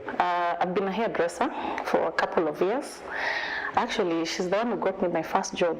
We admire her for the positions she normally takes. Most politicians take positions due to their stomachs or due to very many different reasons. Ninyonaga wendo munene muno, ona kwoguo ni tuhoera Ngai amutethie undu uria ekuona no amuhe thiini wa bururi witu, amuhe niguo andu mone ati ni mundu ungihota kurutira andu wira. There's one time I was in hospital, and she would never fail to come and see me. She would come, sit with me for a few minutes, hold my hands and pray. So the first time she actually prayed with me, I was like, oh, this is another side I've not seen. Kazi yake hata sisi inatubariki. Sasa ningemwambia aendelee hivi. I thank God for all that He has made her, and what she is today and what she will be tomorrow. I believe her tomorrow is greater than today. Sijui kama unakumbuka hiyo mwalimu alikuwa anataka kunichapa nyuma kama wavulana. Nikamwambia hapana. Nilipoenda nikasema hakuna. Hata mimi ni mwalimu, nilimwambia hivyo. Wasichana wanachapa mikono. Wavulana tu wanachapa hata nyuma. In 2 or 3, when they were doing homecomings for Honorable Mudi Awori, there was a Busia plane crash, which mother was in. As we were running helter-skelter, not knowing where to start or what to do, Honorable Mukisa Kitui called me and told me that they are with mother, she's okay. She still would go to her office with a neck brace. That's how much mother loves her work and her people. Most people know her as the Iron Lady. And I've had people ask me, so how do you guys even talk? Like, she's so tough. But I would want people to know that she's a soft person on the inside, really. I think I would describe her as a very principled politician. She never goes against what she believes in. She's very committed when she decides not to do anything. In between the injustices that she has faced and the betrayals, I have seen her, even in her low moments, still stand. Yes, I am very proud of mother. Anytime, I am very proud of her. I would want to congratulate her on that milestone and tell her that I look up to her as a role model. Never stop for any reason. Just go on, my sister. We are standing right behind you. Yes.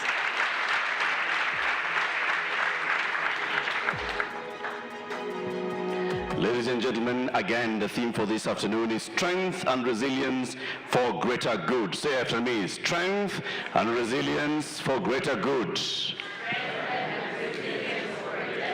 And the hashtag for tonight is hashtag Martha Against the Tide. So I know many of you are producing content. We're all content creators in here.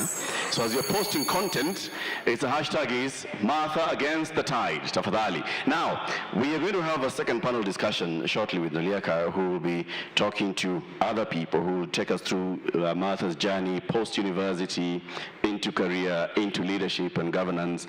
And before we do that, I just want, because we have very many people in the room, I'm going to take a couple of people as samples, all right? And the one thing that people talk about, even Martha herself has said, that people call her the Iron Lady.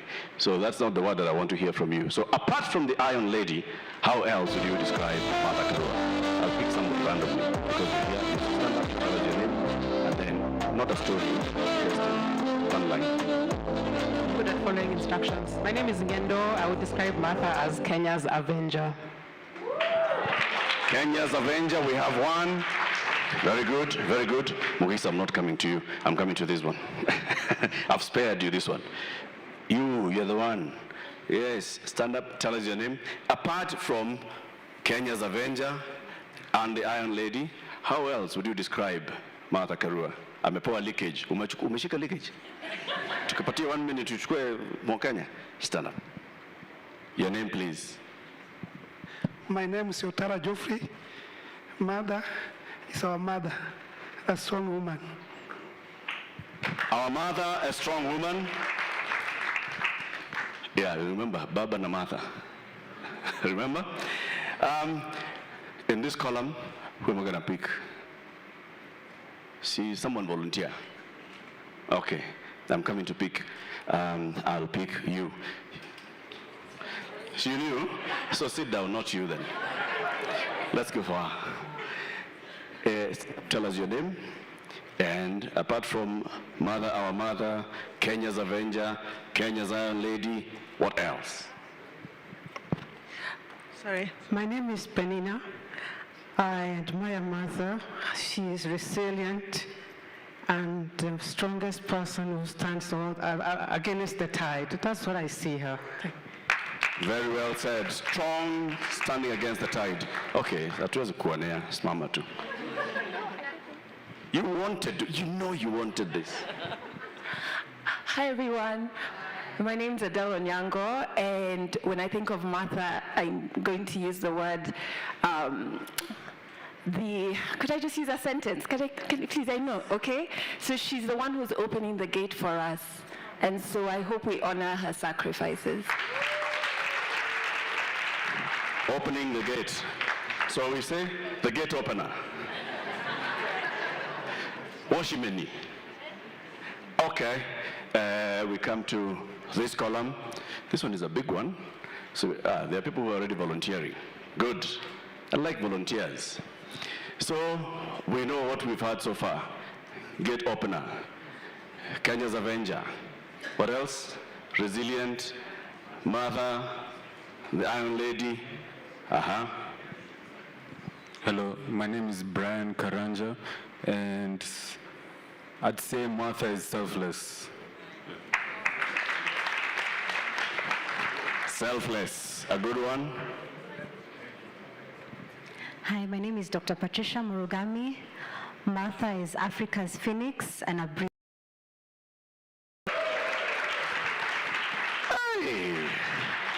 Patricia, surely. I mean, must you go with a heavy English like that? There are more people. Okay.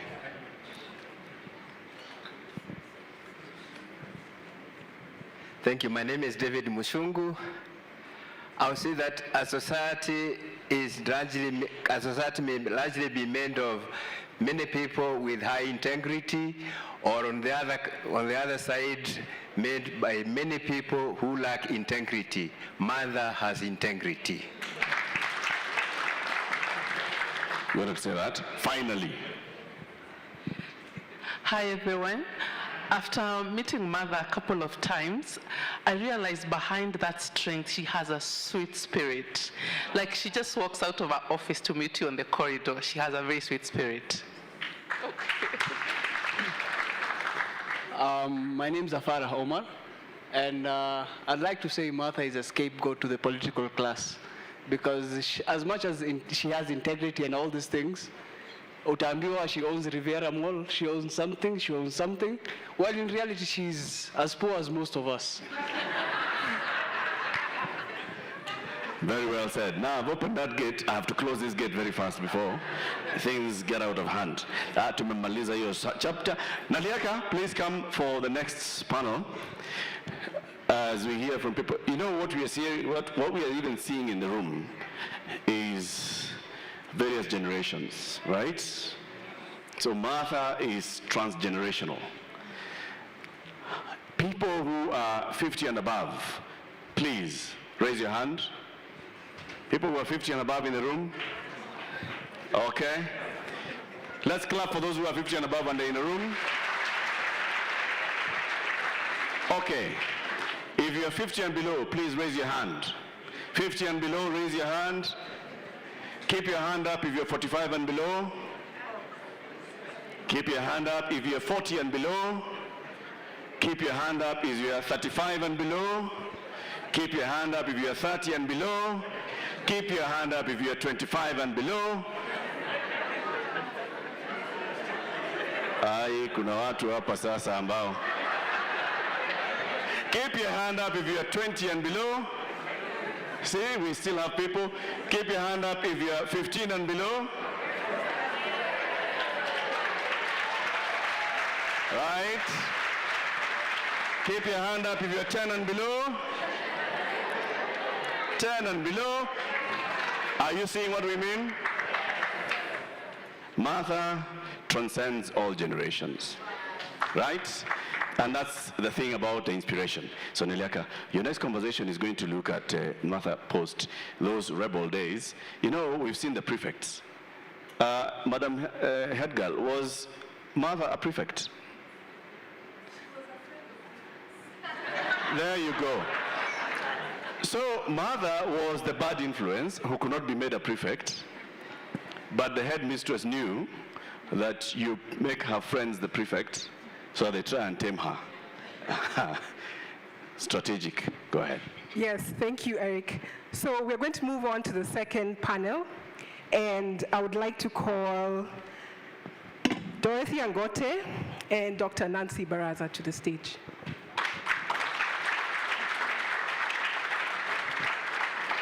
I'm also told I should also call Honorable Martha Karua to the stage.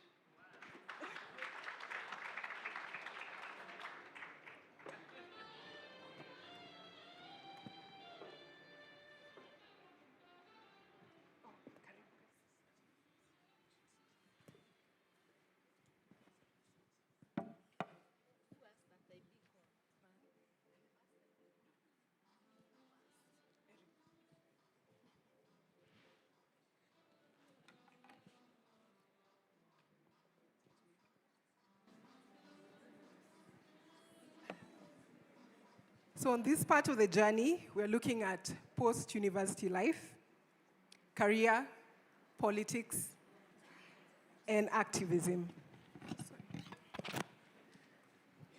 As we've seen, if you have already begun thumbing through the book, and even from the stories told on the videos, you can see a common thread that there's integrity, there's a strong sense of justice and fairness, and there's loyalty and dedication. So now we'd like to welcome Lady Justice, retired Dr. Nancy Baraza, and Dorothy Angote, who worked with Martha at the Ministry of Justice and Constitutional Affairs. You're her PS, and now you're a legal consultant for legal governance and land reforms. So welcome to Going Against the Tide. And of course, our Mheshimiwa, Martha Karua. Thank you. So I'd like to start with you, Dr. Nancy Baraza. your colleague and comrade at arms at LSK and FIDA. What can you tell us about your time together? Thank you very much, Naliaka, and good afternoon, everybody.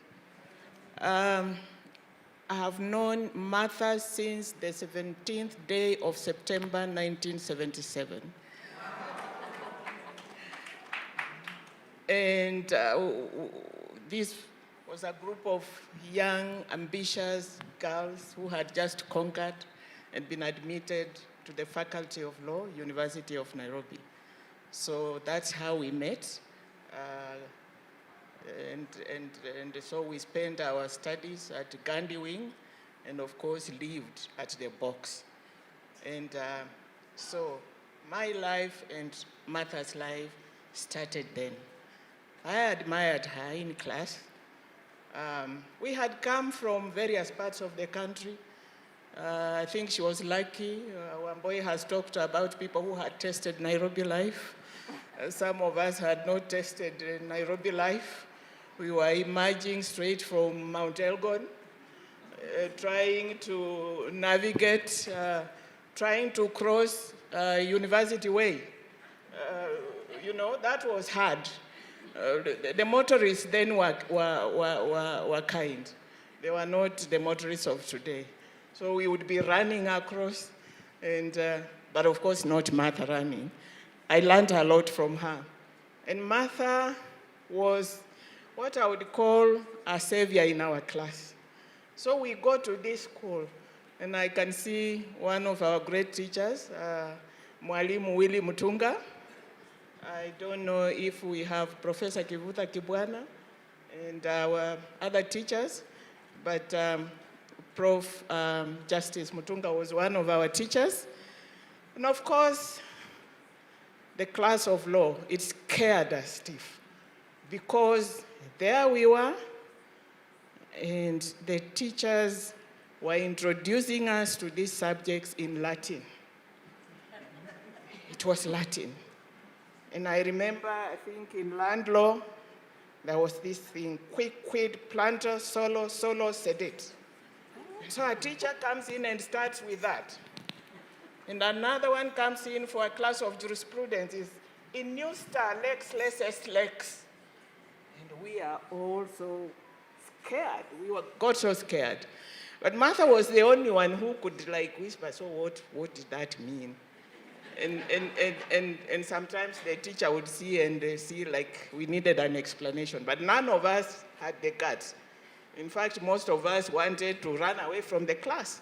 But she made fun of it, sometimes made it possible for some of these terms to be explained. So she led in that class and ensured that we didn't run out of the law class because we thought it sounded too difficult. So Martha was our savior. She was smart, she was clever, she was confident, she had such bouncing, healthy hair and a happy smile, and she was just a lovely person and very, very relatable. And so that is how we went. We graduated in 1980, went to law school, Kenya School of Law together, and then our career paths started to shape up. She joined the bench as a magistrate. Some of us went to private practice. And she did well on the bench. We were appearing before her. She was a good magistrate.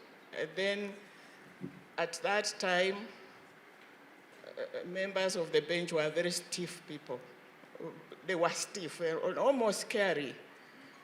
But Martha made the environment a bit comfortable. Now, our paths crossed when she left the judiciary and joined private practice. And together with other gallant women, I can see Betty Murungi, I can see Jenny Kiragu, I can see, I don't know if Lilian Maura is here, but yes, I can see you, Lilian. And we formed the present-day Federation of Women Lawyers in Kenya, FIDA.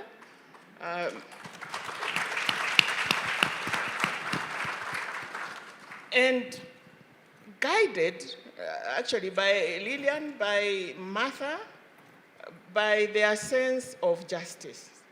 We found an area where women were very, very disadvantaged in terms of navigating their way around law, trying to get maintenance for their children in the courts, the law covering areas which mattered most to women, like marriage, like children, matrimonial property, which she majored in practice, creating a lot of jurisprudence. What the country relies on now is courtesy of Mother Karua.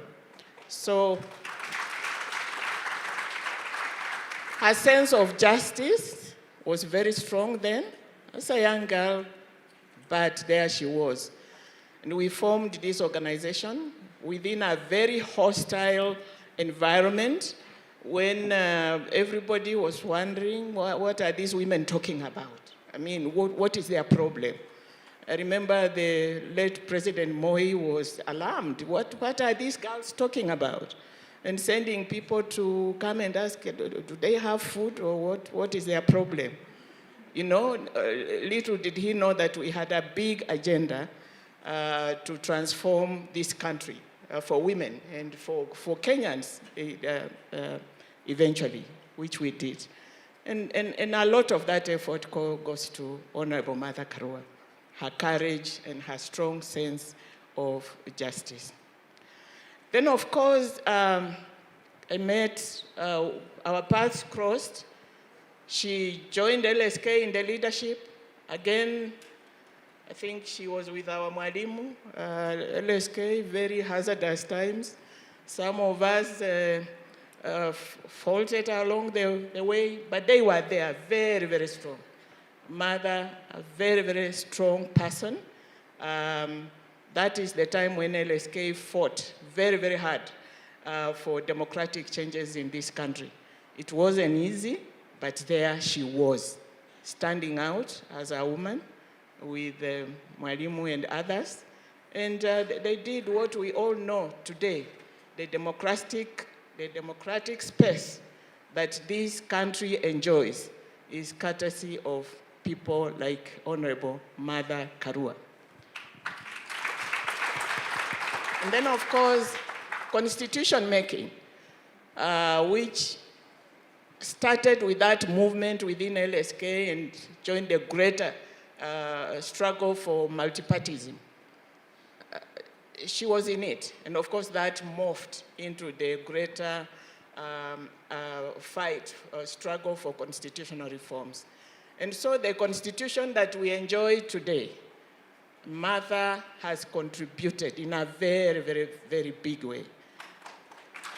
In terms of the philosophy of it, and in terms of even technical expertise, because when I was serving as a commissioner with the CKRC, with the Yashpal Commission, trying to produce a draft constitution, Mother became the technical leader of it because then she was in the Ministry of Justice. She was the Minister of Justice at some stage, and very, very critical in shaping the constitution that we have today. So that's Mother. Thank you. Let me just a little about the Iron Lady, the softest human being on earth, the most kind human being on earth. Because apart from our formal interactions, Mother became a very good friend. So I am almost in her house every other week. And Mother serves us food. Herself, she does it herself with her grandchildren, and she has so many young people that she nurtures. Her compound is never, never empty. There are young people whom she nurtures. They are young people whose fees she pays. She does so much. And Martha will part with her last penny to pay for that child who doesn't have his. And it doesn't matter. It doesn't matter where that child comes from. And that is Martha for you. So when sometimes we get this narrative of a hard person, she's the softest, the most kind person, and we are privileged as this country, as a country, to have Honorable Mother Karua amidst us. Thank you very much. Thank you so much. Those are amazing words and very true. And I'd just like to hand it over to Honorable Martha Karua, and we take it back to your days in university when you met Dr. Baraza. And this was a time when you said you first began to get very interested in social justice and even taking part in demonstrations. So you are the Gen Z of that time. Would you like to share a bit about that? Maybe to say very shortly that university is a different ball game. You've come from high school where you are dependent on teachers. At home, you're dependent on parents. You're now thrown on the deep end on your own. But thank God that those days, there was A levels. So after O levels, you're going to 5 and 6 to mature up a little before you're thrown on the deep end. So having gone for A levels helped us. We knew how to band together. If you're going out, we were safer together. You go out 2 or 3 of you, and you go to the nearest place, which was this Serena. It wasn't this big that then. Or another hotel, I'm forgetting the name of that hotel, which was just here, not Boulevard. There was a hotel where you see these buildings, high-rise, office blocks after Serena. There was a famous hotel there. Greenview, yeah. So we used to go there or here because then you are just walking back to the halls of residence. And if you go beyond here, you have to fundraise among yourselves, make sure you have enough money for a taxi. So we were learning to look after ourselves, and we knew working together, we could manage ourselves in this environment. Then comes the demonstrations. For the first time on coming to university, you hear other students debating at the Great Court about the oppression in the country, things going on. And I do remember one demonstration. You read about it in the book. When we were joined by one of our favorite lecturers, Dr. Willy Mutunga. And he was showing us how to manage ourselves, how to have marshals so that the demonstrations are not infiltrated by thugs. So university is really where life used to begin, where you connect what is happening in the country with your daily life and with what is happening to everyone. It was sort of like opening our eyes. And I really, I keep on saying that if you ask me, my best experience is at Nairobi Girls and at the university. I went to Nairobi Girls thinking I was outspoken. What? Did I meet outspoken people?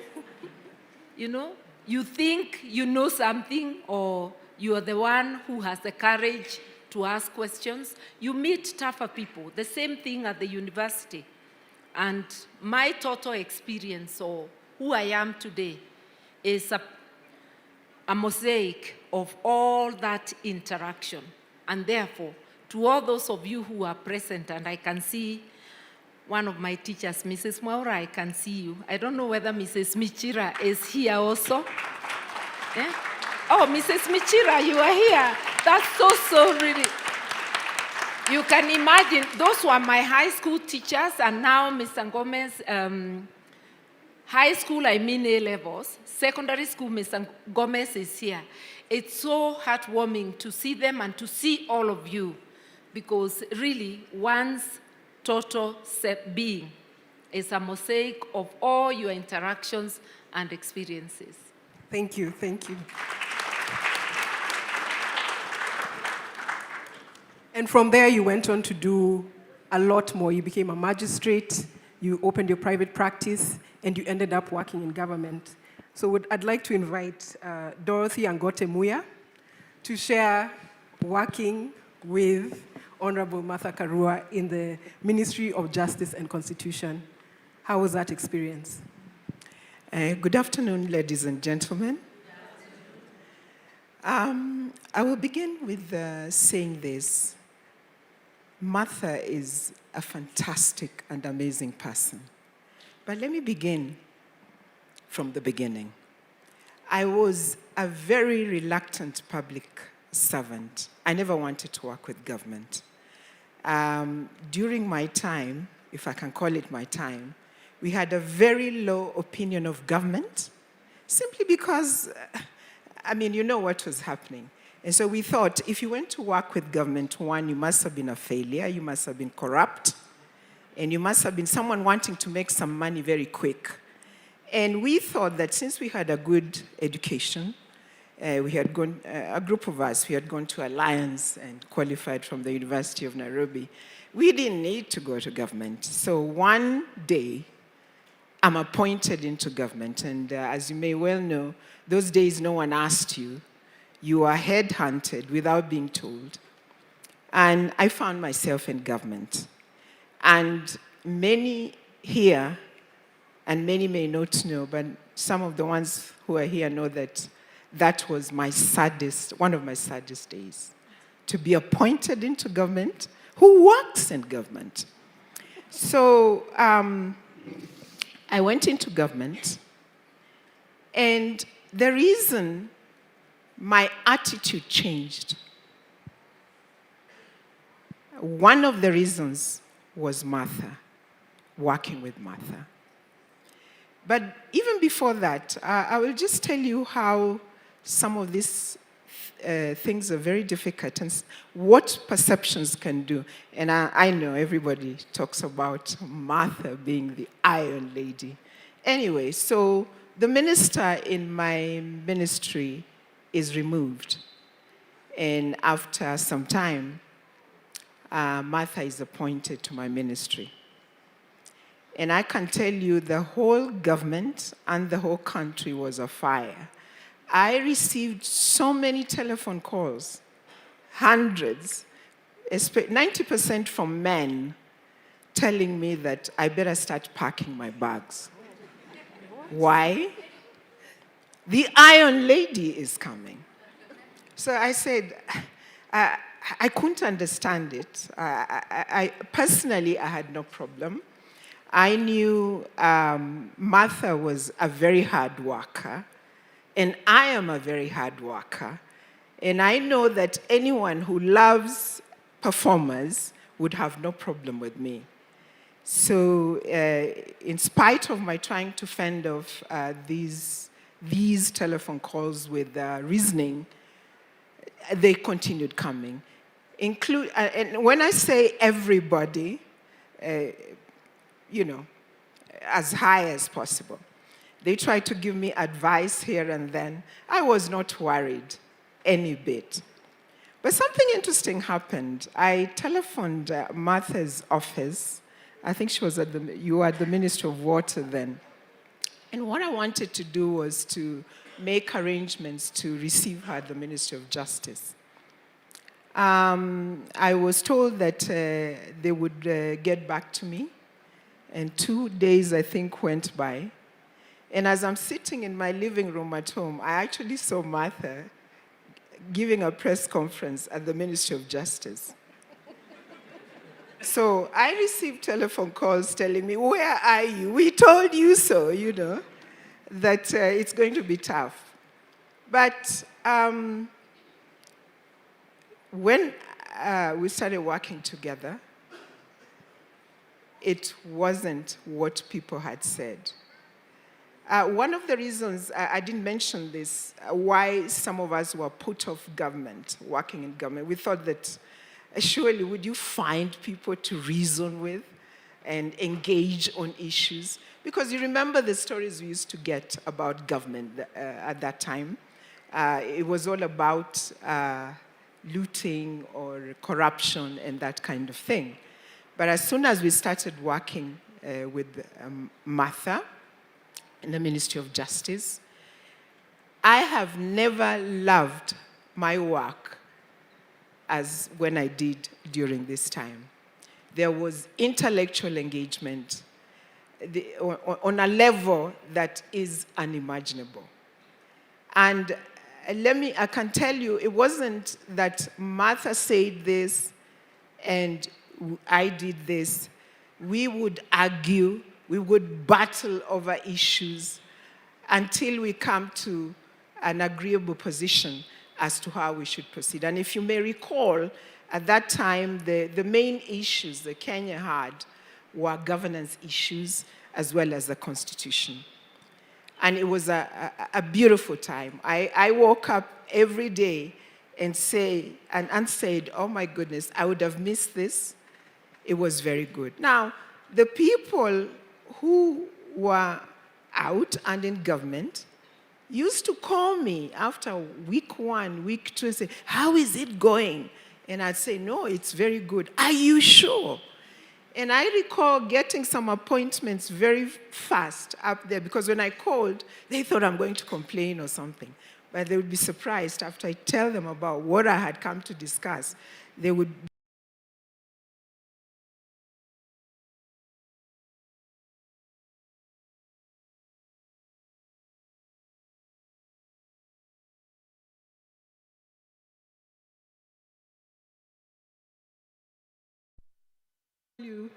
about a week ago, I was invited to a forum attended by he's the economic advisor to the president.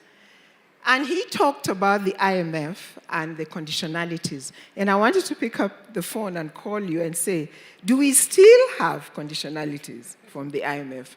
Because I recall with Martha, we demolished the issue of conditionalities with the IMF. They were not giving any conditionalities to Kenya. And we fought many battles, and just to prove that Martha isn't all iron, we also did girl things.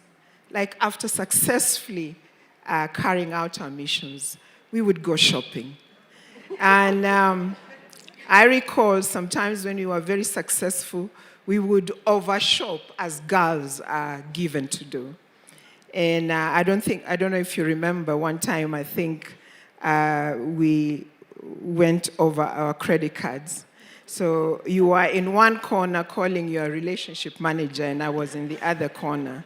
And you were saying, look, we are at the till, you must do something.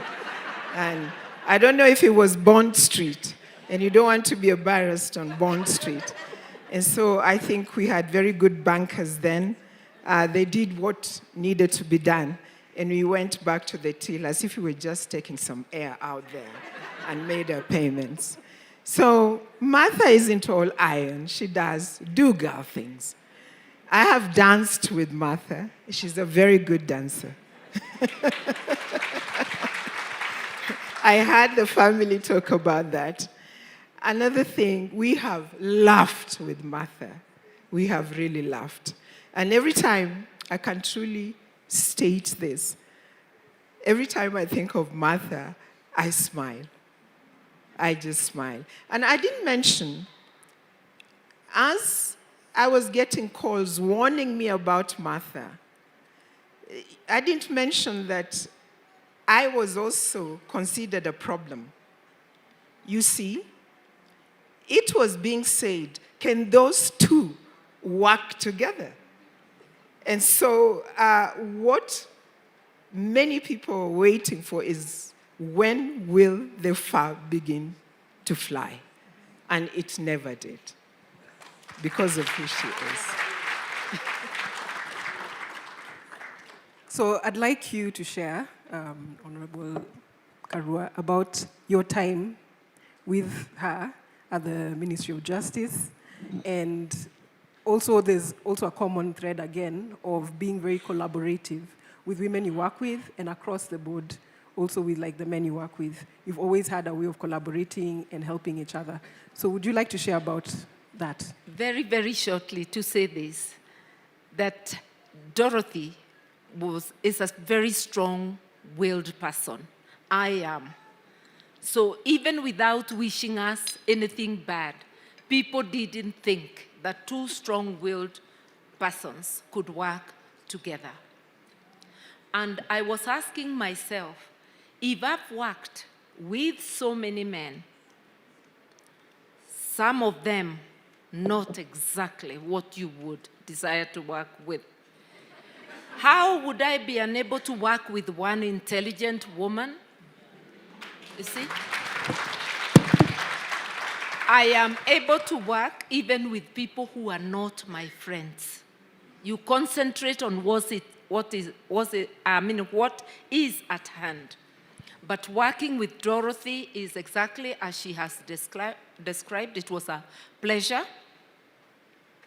And I've worked with other women too, in the legal profession, in the social spaces. It's always a pleasure. I've worked with men who are a pleasure to work with, others not so much of a pleasure, but you work with them anyway. But let me tell you, should it get toxic, ship out. And I have shipped out.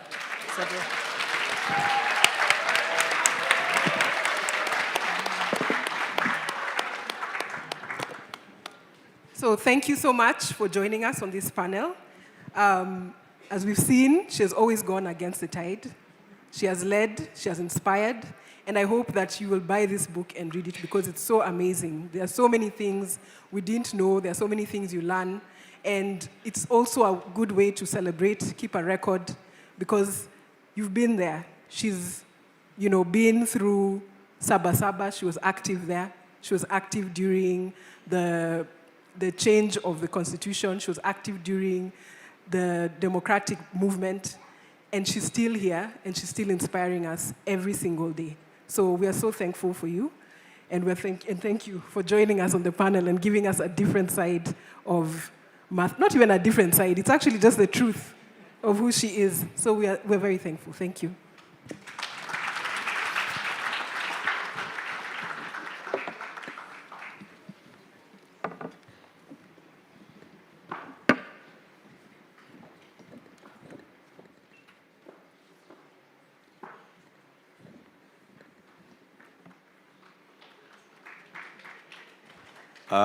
At the beginning of this program, I told you my name, did I? And I told you my job in this event, did I? And I told you the job is? Very good. Now, please, ladies and gentlemen, that's not how you clap for such a high-level panel. Louder! Louder! Louder! Louder.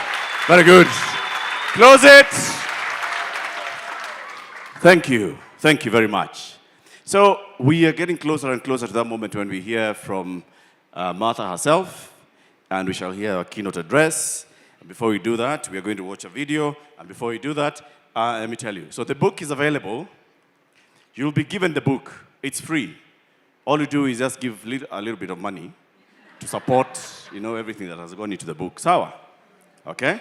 So, and then Martha herself will be available to sign copies of the book for individuals. So it will be a very orderly exercise where she'll be seated there with very many pens, and then you just come in. Don't start stories. Just hand over the book. She'll look at you. She'll read you immediately and write. Thank you for coming. I'd have preferred you not to be here, but thanks anyway. And you go, right? And then there'll be a photographer right there. So as she's signing your book and she's giving you your book, there'll be a photo taken. So look for the photographer, you'll get your photos. All right, together? Okay. So this thing over to many photo sessions here, there, and we are all set. We have organized everything. This book has several things. It has a foreword written by Senior Counsel Feroz Noriji. And let me open the page. And among the things that Senior Counsel Feroz Noriji says is that the book boldly articulates the many missed opportunities to rectify past wrongs while offering hope for Kenya. Martha remains a beacon of hope for a brighter future, as encapsulated by her sheer courage and unremitting determination to finish what she started. Are you ready to finish what you start? That is what she is. She writes herself in the preface of the book, and I am going to read word for word. I have held political office and even sought and still seek the highest office in the land in the belief that each one of us is called, albeit in different ways, to contribute towards the success of Project Kenya. It is our cumulative effort that will make our nation work for all of us. This is a cause that is worthy of our sweat, toil, and sacrifice. It's a work in progress, which is passed on for generations endlessly. Those are deep words. And if you don't get the depth of it, it's okay. Tomorrow morning, when you're in the shower, it will hit you. And acknowledge it, okay? Now, please, let's take a look at the screen. Let's watch this video.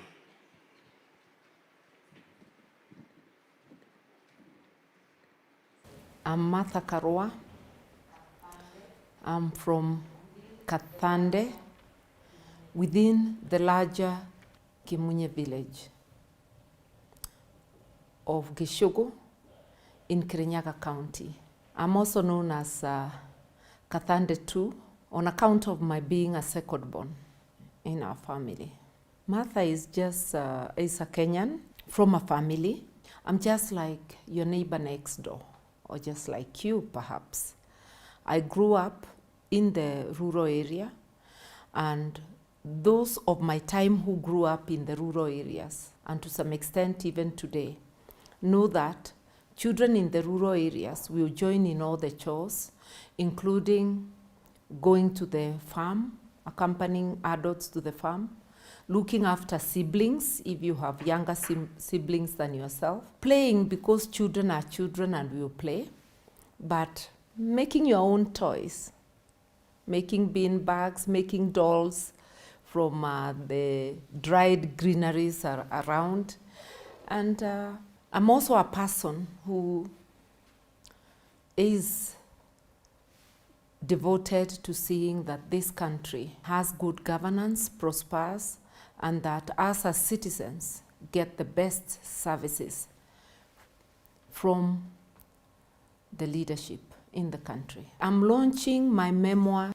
It's just a story about my life, where I grew up, the influences around me, my school life, my professional life as a magistrate, as a politician, and as a member of this, a citizen of this great country.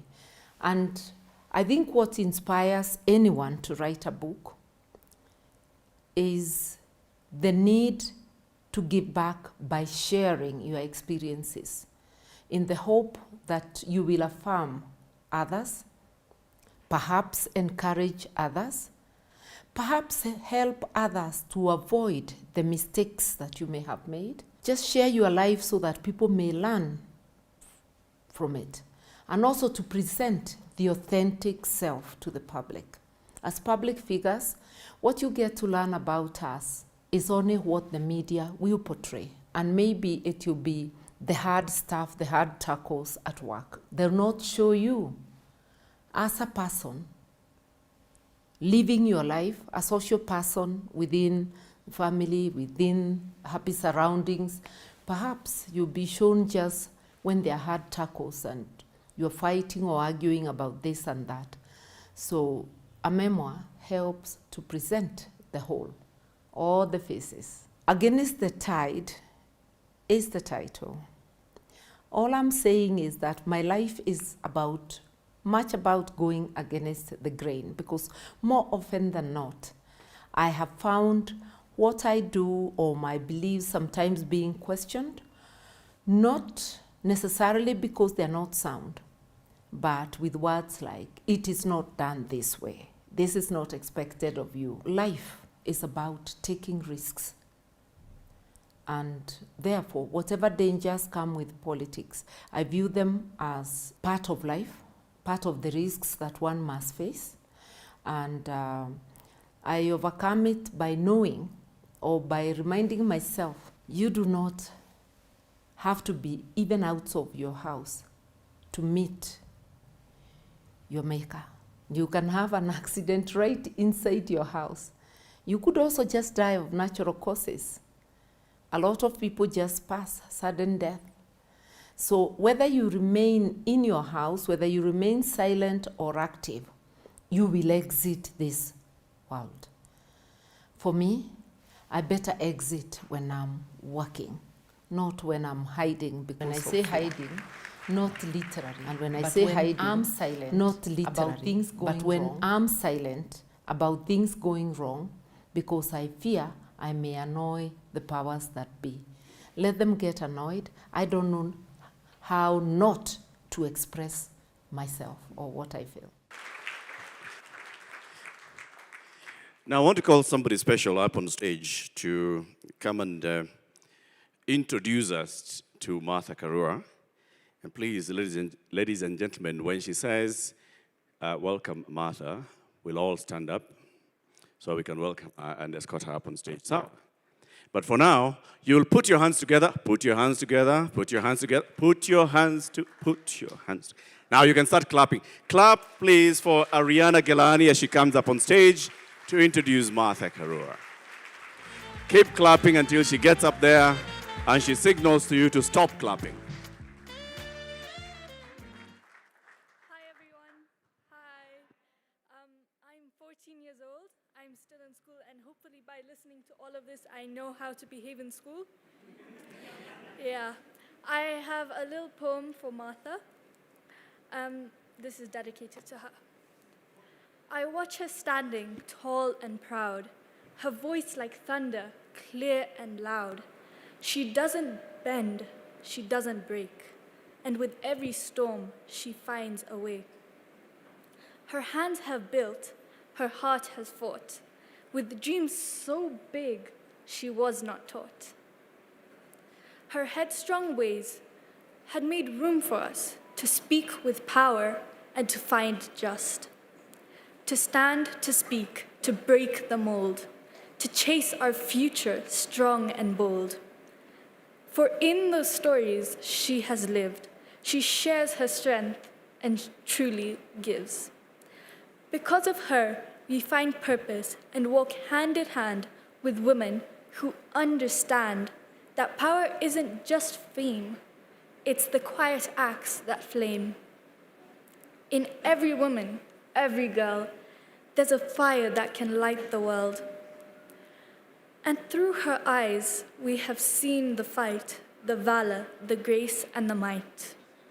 May we continue to be inspired and not to tire. Let us continue and let us be brave. And be like her, our role model, our warrior, our hero, and ride the wave. Even if it's against the tide, her journey has just started, and we support her with pride. Thank you.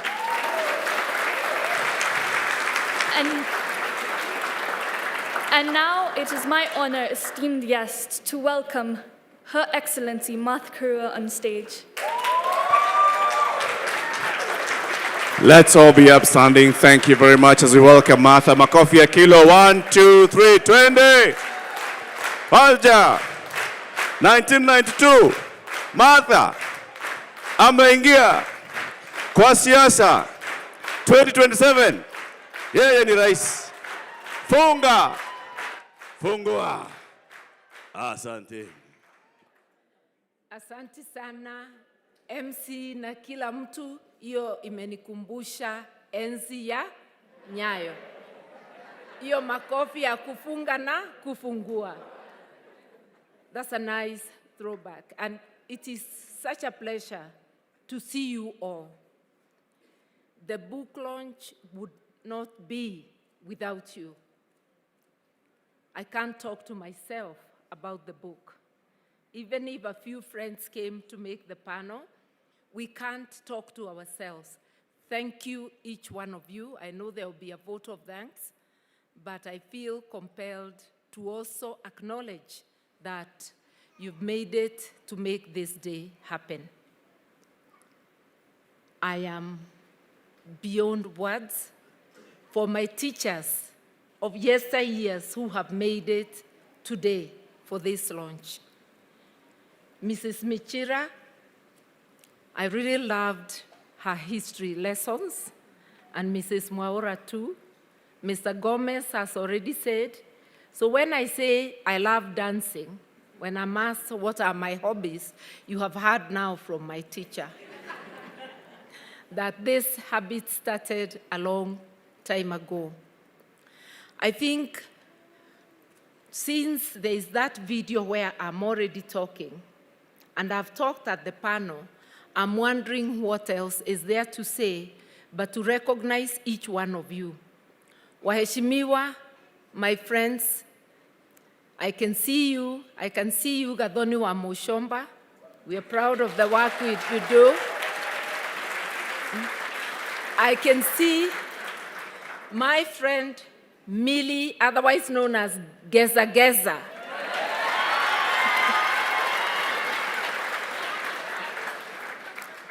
A dear friend whose book we launched on the 1st of October. I can see my women rep, Kirinyaga, Honorable Jane Minor. Very proud of you, Jane, and very proud of you, Millie. Millie was a little girl when I got to know her. She had just started practicing.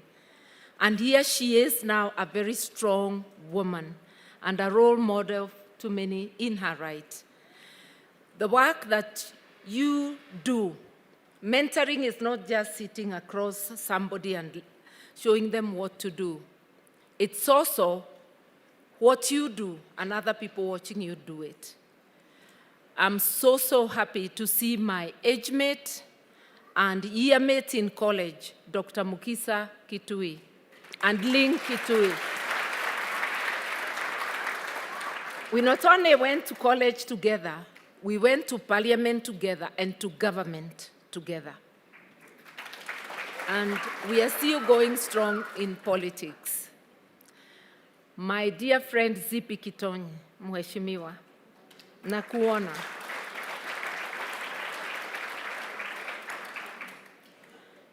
You are all my honored guests. If I mention you one by one, and I can see the First Lady of CII, Betty Morungi. I must utter your title. It is real. Seated alongside strong women, sandwiched by strong women, Jane Kirago and Amdani, Daisy Amdani, whom I call my daughter because her mom was such a good friend. I could mention each one of you. Mheshimiwa Mwirori, nimekuona. Do not think that my eyes have missed you. But you are all honored people, and I truly feel blessed that you have come to this launch today. I won't say much because my story says it all. This is our country. When we share with each other, we affirm each other. And we have to talk about things happening, the mess there is, and to remember that it is us who are going to work and clear that mess. Nobody else will do it for us. And we have to do it together. And by coming together, whether it's a book launch, a wedding, whatever we can share together so that we encourage one another. And I do hope sincerely that the book will encourage you. It will also give you areas where you say, no, this one, no. So you will avoid the mistakes that I made. And you will know that beyond the people you see on stage, it's normal human beings just like you and the person next door. So without going beyond that, I want to first call a dear friend who held my hand through this journey and who represents an organization that helped the writing of this book. And before I call her, I'll tell you, writing is not easy. I first wanted somebody to do it without my involvement. And therefore, I got support for research, and I got a ghostwriter. You sit down, you dictate, you tell, but putting down your thoughts may not always resonate with you when it comes back. But if they had not started, I would never have finished. In the middle, I got others to try, because my initial writer was not Kenyan. I thought maybe the connection is getting lost because of the background. You get somebody else, then you feel it is now beginning to take shape. Eventually, I had to bite the bullet and sit down and go through every chapter. I don't want to say it's all my work, because those who started laid the foundation, but it's a cumulative effort. And it took, I didn't want to say the time, but my people have already let the cat out of the bag. It took about 9 years, because you write, you let it stay in the back room, then you wake up and you think about it again, and you start writing. But for some reason, during the demonstrations of Azimio last year, we would come from cooler tear gas, and I would feel inspired to sit and do a chapter. It's just a funny thing. And eventually, that's how we are where we are. But I want to recognize Frederick Norman Foundation, and in particular, my dear friend, Inge, who is the head of FNF in Africa, based in South Africa. We liaise even with the Kenya office, but the South Africa office, before the Kenya office came to be, are the ones who held my hand through this wonderful friend of mine, Inge. Inge, come to the stage and say a few words.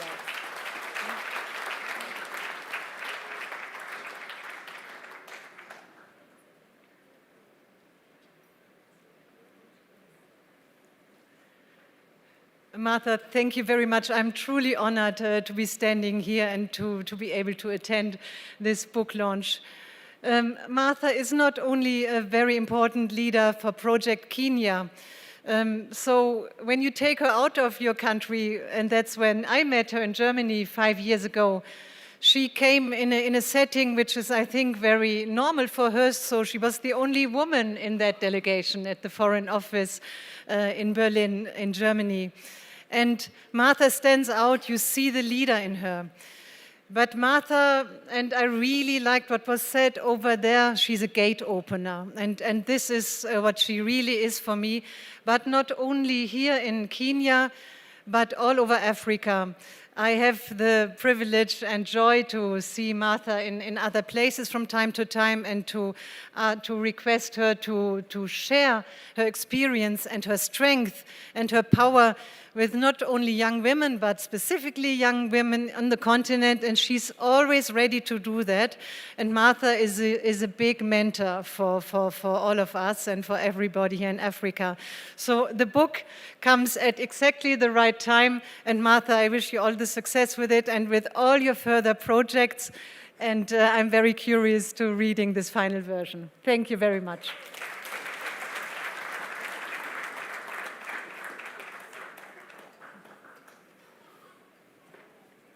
I acknowledge all my classmates in the various stages of my school who are in the room. I can see you. I will not mention you because I know you've all been seated and we need to get this done. Now, without much ado, I will call my esteemed lecturer at the University of Nairobi. He taught us civil law. he rose to become the first Chief Justice under the 2010 Constitution, none other than Dr. Willie Mutunga, Professor.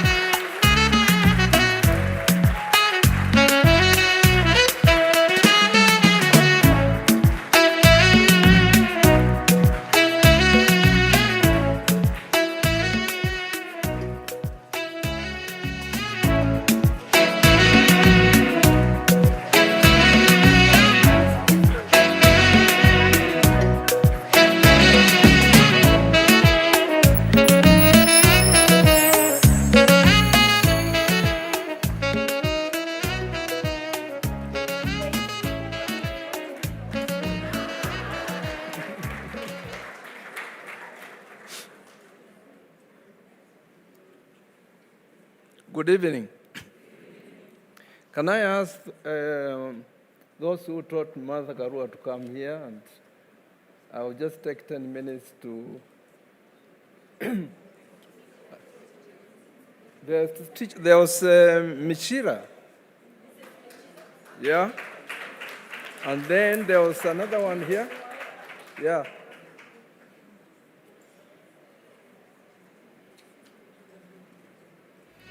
Are we only three?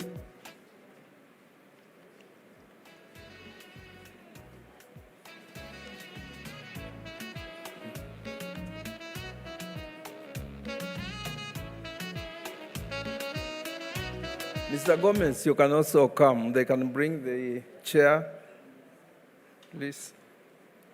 Thank you. Thank you. Hi, how are you? Do you want the chair? I won't take long. No, I can start. Okay, all right, all right.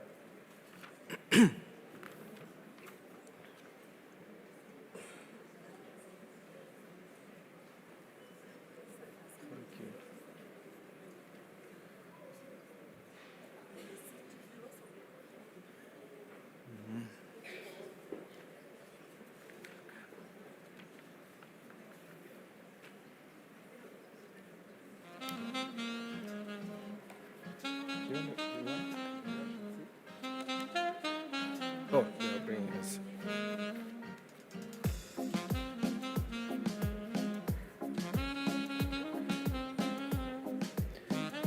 Thank you very much. I won't take long. I just want to make a few comments, after reading this book. Ngugi wa Thiong'o gave us the wisdom on how to judge individuals' legacy in their pursuits. He was writing about Jomo Kenyatta, and he advised that we should put people in a trajectory, glorify their great achievements, and vilify their weaknesses. The fairness of this approach is apparent. You end up taking great lessons which are critical to the struggles we face, particularly the ideological and political ones. And those who buy the book, I urge you, to read the memo and adapt that strategy. Having been in public service myself, I see Martha making one great point in this book. The point is that in a position of political power, you always find spaces to act in the national interest, even if this is what you want to do. Public service has many spaces for undertaking tasks in the national interest, as well as standing up against what is not in the national interest. And you read about Mother's successes in the water ministry and the Ministry of Justice and Constitutional Affairs, and see how those spaces were used against great opposition.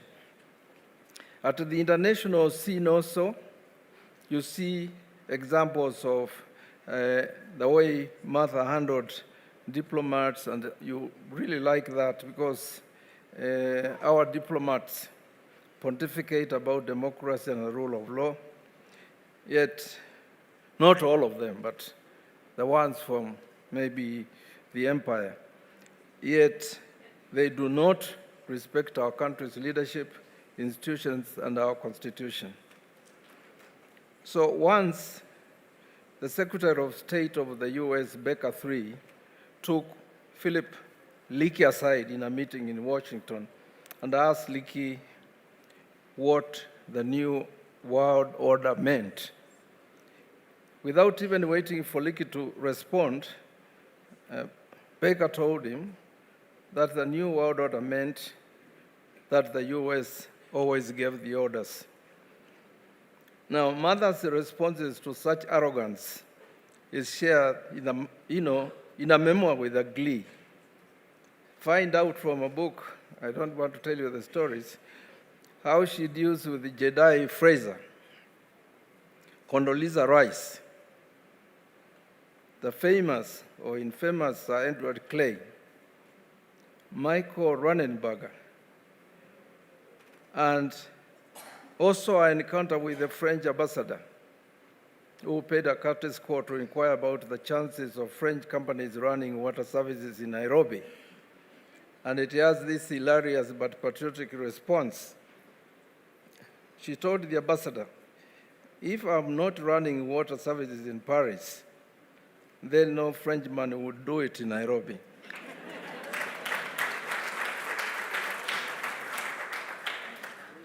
Our relationship, of course, with other ambassadors is also an example that you could still have solidarity with other diplomats from other countries. And the example of Swedish SIDA is also an example of a leader who basically knows how to deal with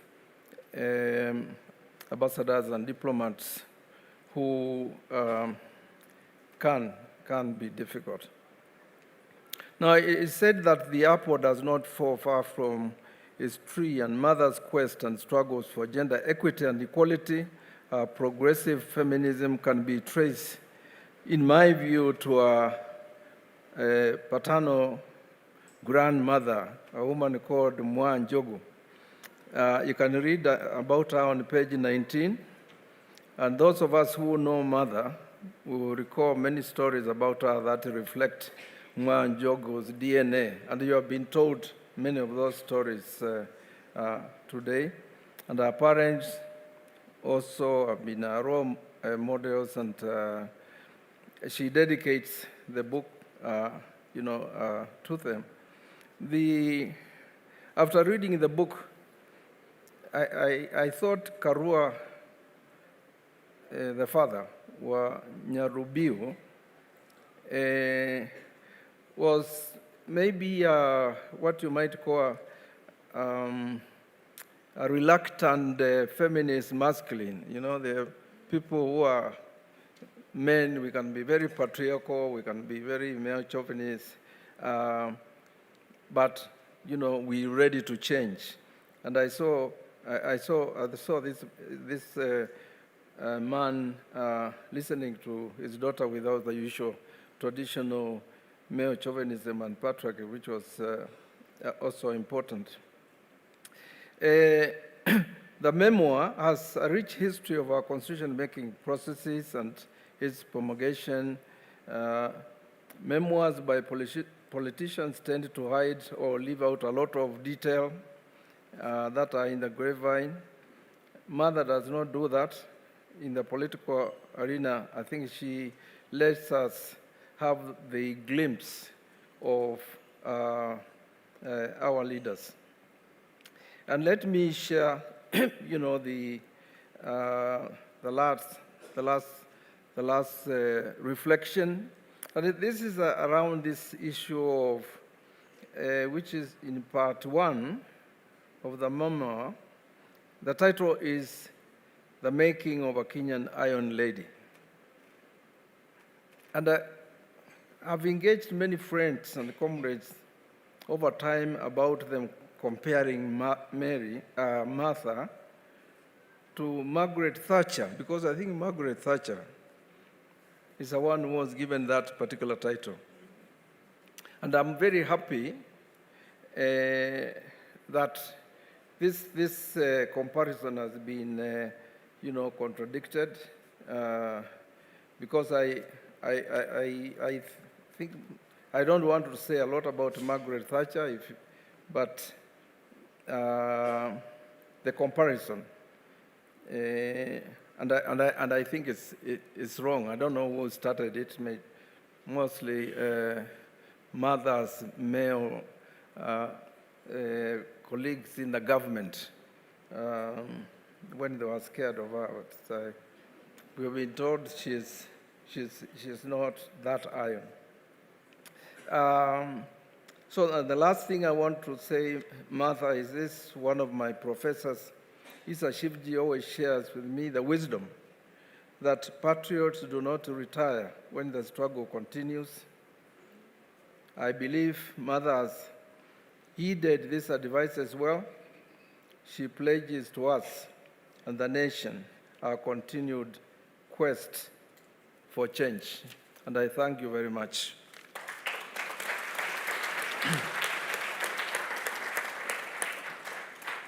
And thank you, my fellow teachers, also for coming. You taught Mother before I did, so that's a great honor. Thank you.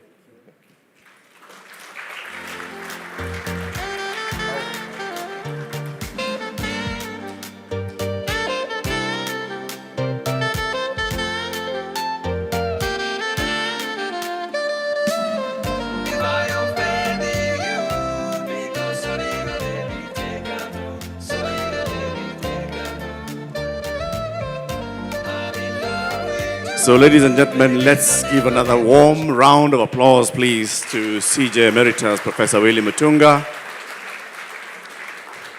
Of course, to Martha herself. We're going to be getting all this thing off the stage because now we are about to launch the book. I'd love to call very many people up on stage, but the camera people don't like many people up on stage on a photo. So we are only going to have a few people joining in this photo.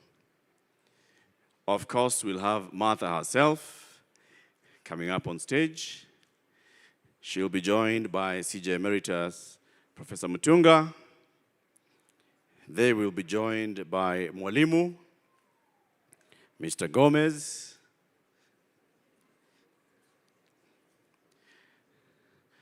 Inge will also join in this particular moment for walking this journey with Martha for so many years, up to a point where we have the book.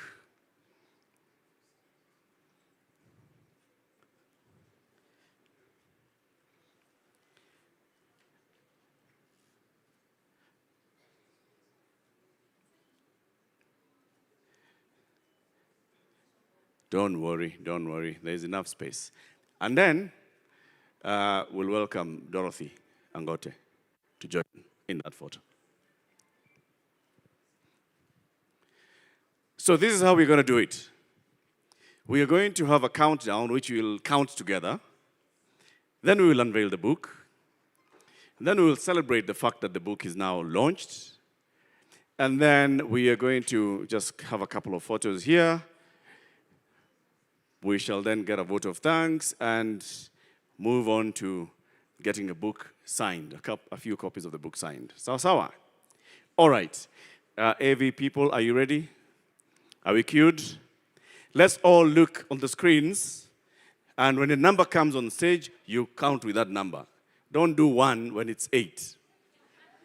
Are we together? Okay. Let's count. Let's go. 10, 9, 8, 7, 6, 5, 4, 3, 2, 1, 0. Ladies and gentlemen, against the tide.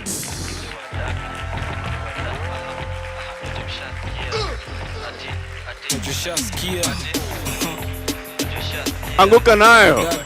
Okay, Boni, you wanted to anguka nayo.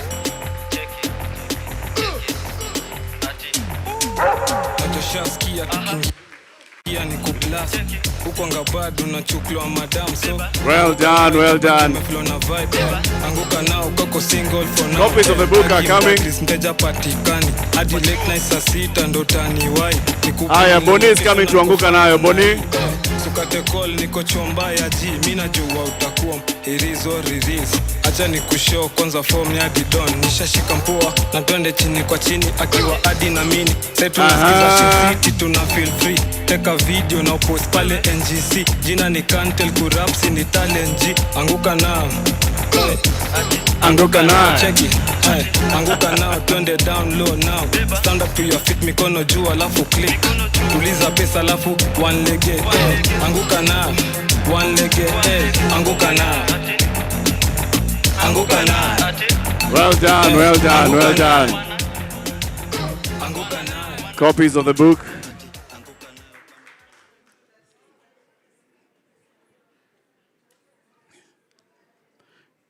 Copies of the book for the photo. Now, listen to instructions from the photographers. They have very many instructions. For example, they'll tell you, don't look down, open the front page, read the forward. You see, I told you they have instructions. As that is happening, here's what is going to happen next. We shall have a vote of thanks from Wanja, and then we'll allow the Honorable Martha to walk out so that she can go and sit and be ready to sign. We'll then allow her panelists to also walk out. Please, as everybody else will remain seated and the doors will be closed, let the doors remain shut for now. For order, okay?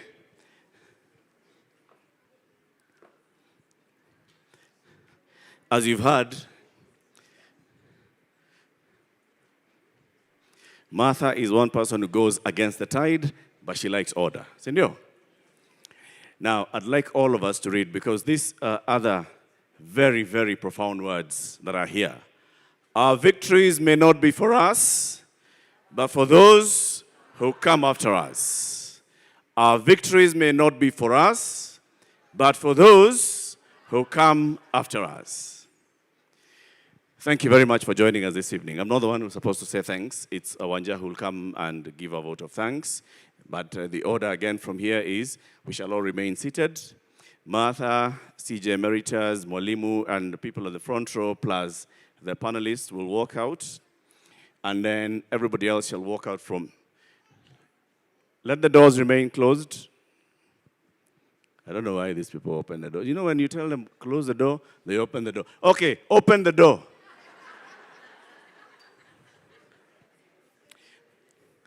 So this is the order. Do not go out from those doors. Let's all use this door. Let's try and be orderly as much as possible. You'll get a book. Go, join the queue, get it signed, take a photo.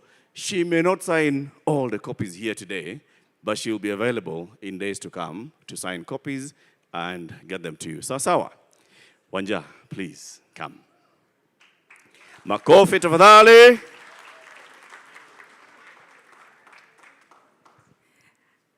Good evening. I'm going to try and speed through this as much as possible. But before I do, can we just give a round of applause to all of you for being here tonight, for everybody who came.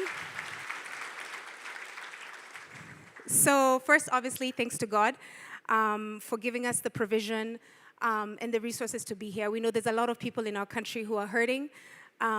It's a difficult time for a lot of people. So for the fact that you all are privileged and blessed to have the resource of time and energy to be here, we don't take it for granted, and we thank God for that. And usually when I do vote of thanks, I forget MCs and hosts. So let me start by giving a big thank you to the amazing Eric Latif, Naliaka Wafula, our panel host, for doing our outstanding job. And of course, a round of applause again for our amazing, esteemed guest speaker, Ms. CJ Mutunga, and all the panelists who are on board. Please do a round of applause. And actually, I'll step back a bit. I had told Eric and them I was going to try and do something to at least engage the crowd, and I forgot to start it. So there's this thing, you know how when you go to church, they say, and the responsorial psalm is. So now I'll request, so when I say, and the crowd said, we'll do 2 claps and a stomp. Okay? Can we try that? Okay, one more time. One more time?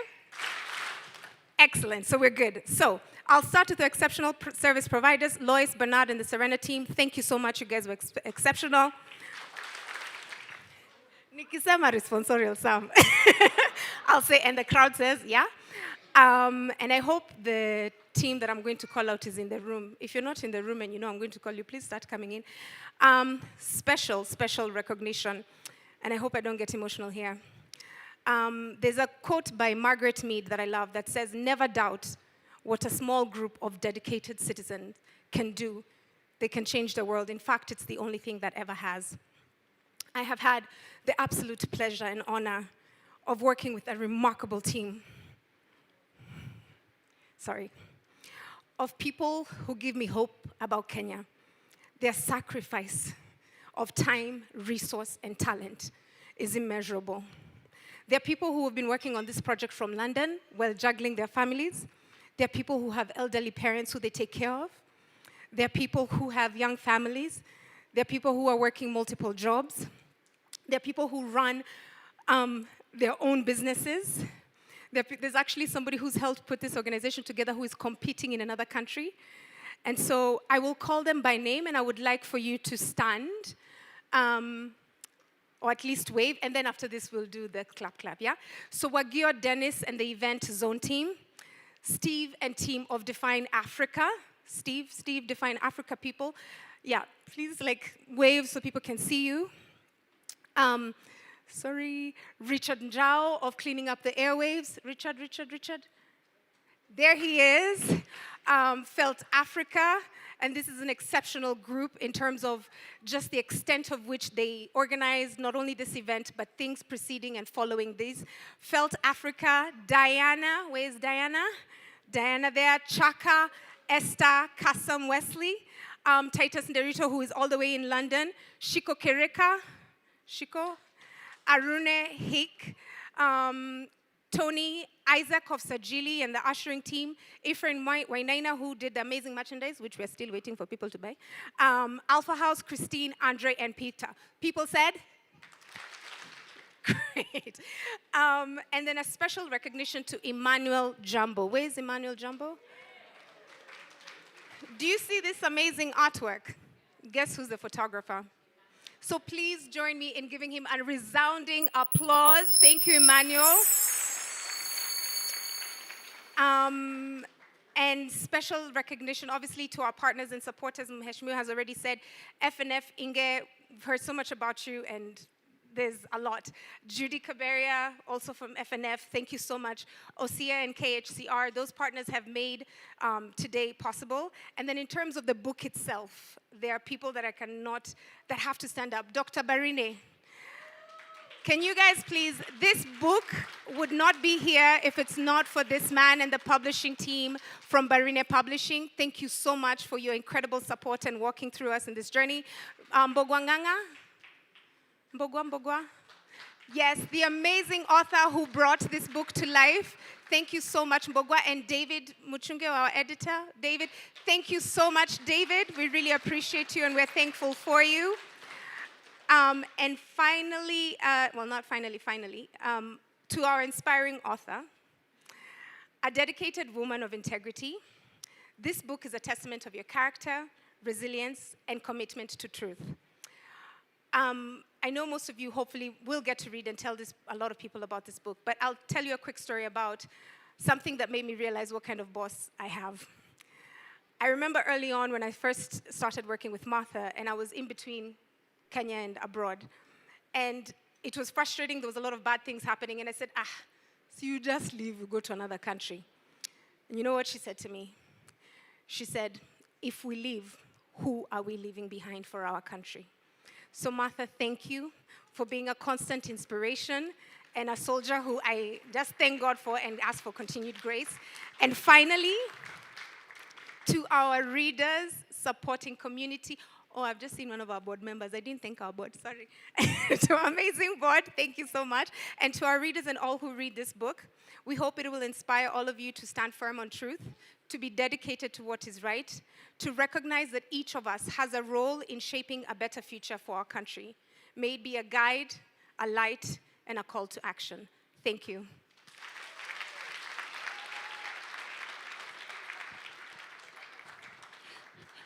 And a round of applause, please, for Wanja. Thank you very much. So the program, as had been designed by Wanja, is the program director. I said we start at 4, we end at 6:30. What time is it? And so what happens is that we get a closing prayer. Diana, are we ready with the closing prayer, Diana? Okay. Now what happens after the closing prayer? The program says we'll go into book signing, and then guests will leave at their own pleasure. People who say that have not had me as the MC. I am the what? Guests will leave at my pleasure. So after the prayer, Martha and the front row and the panelists will walk out through the left. And those are the only people who will walk out. And then you will remain seated. And then I'll tell you how we walk out. Sasawa? Sasawa? Sasawa? Sasawa? Aya. Aya. Aya. Where, Diana?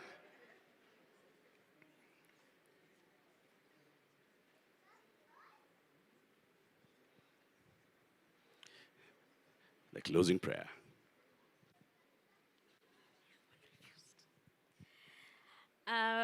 Let's bow our heads in prayer. Heavenly Father, we thank you for being with us today. We thank you for the amazing time we've had. We thank you for the author, the person who has convened us all here. We thank you for the book that she's written, dear Lord. And when you send it out, we pray that it will inspire and empower as many people as possible. And as everyone here lives, may they reach their destination safely. In Jesus' name I pray. Thank you, Diana. So we put our hands together. Let's all put our hands together. Put our hands together. Put our hands together. As we do the clap, we shall be saying against the tide. Against the tide. Against the tide. Now say it. The tide. Against. Against. Martha. Against. Against until Martha goes. Against. Against. Against. Louder. Against. Against. I'm changing my to the next octave. Against. Against. Very good. So they're going out. They'll walk out through that side. Only the front row. Sasa watu wa back row. Mmetoka wapi?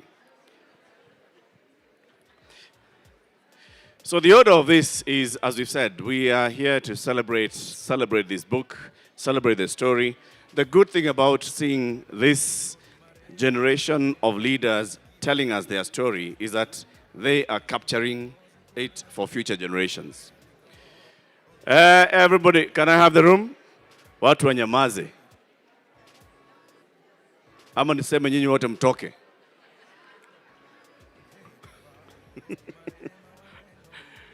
So then we'll walk through these 2 doors. Go grab yourself a copy of the book. Join the queue. And Mother.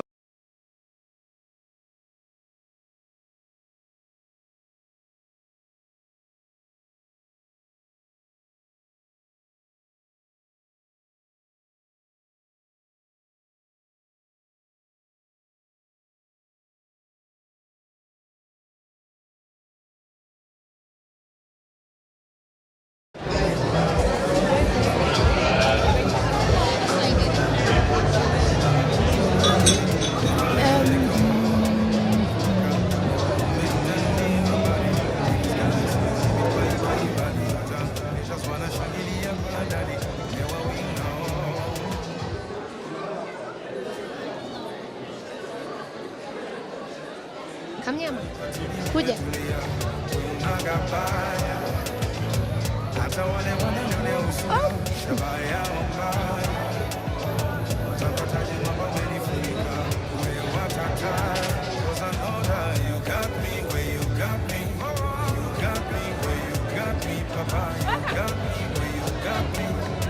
That's why I never fall. You got me where you got me. You got me where you got me, Papa. You got me where you got me. That's why I never fall.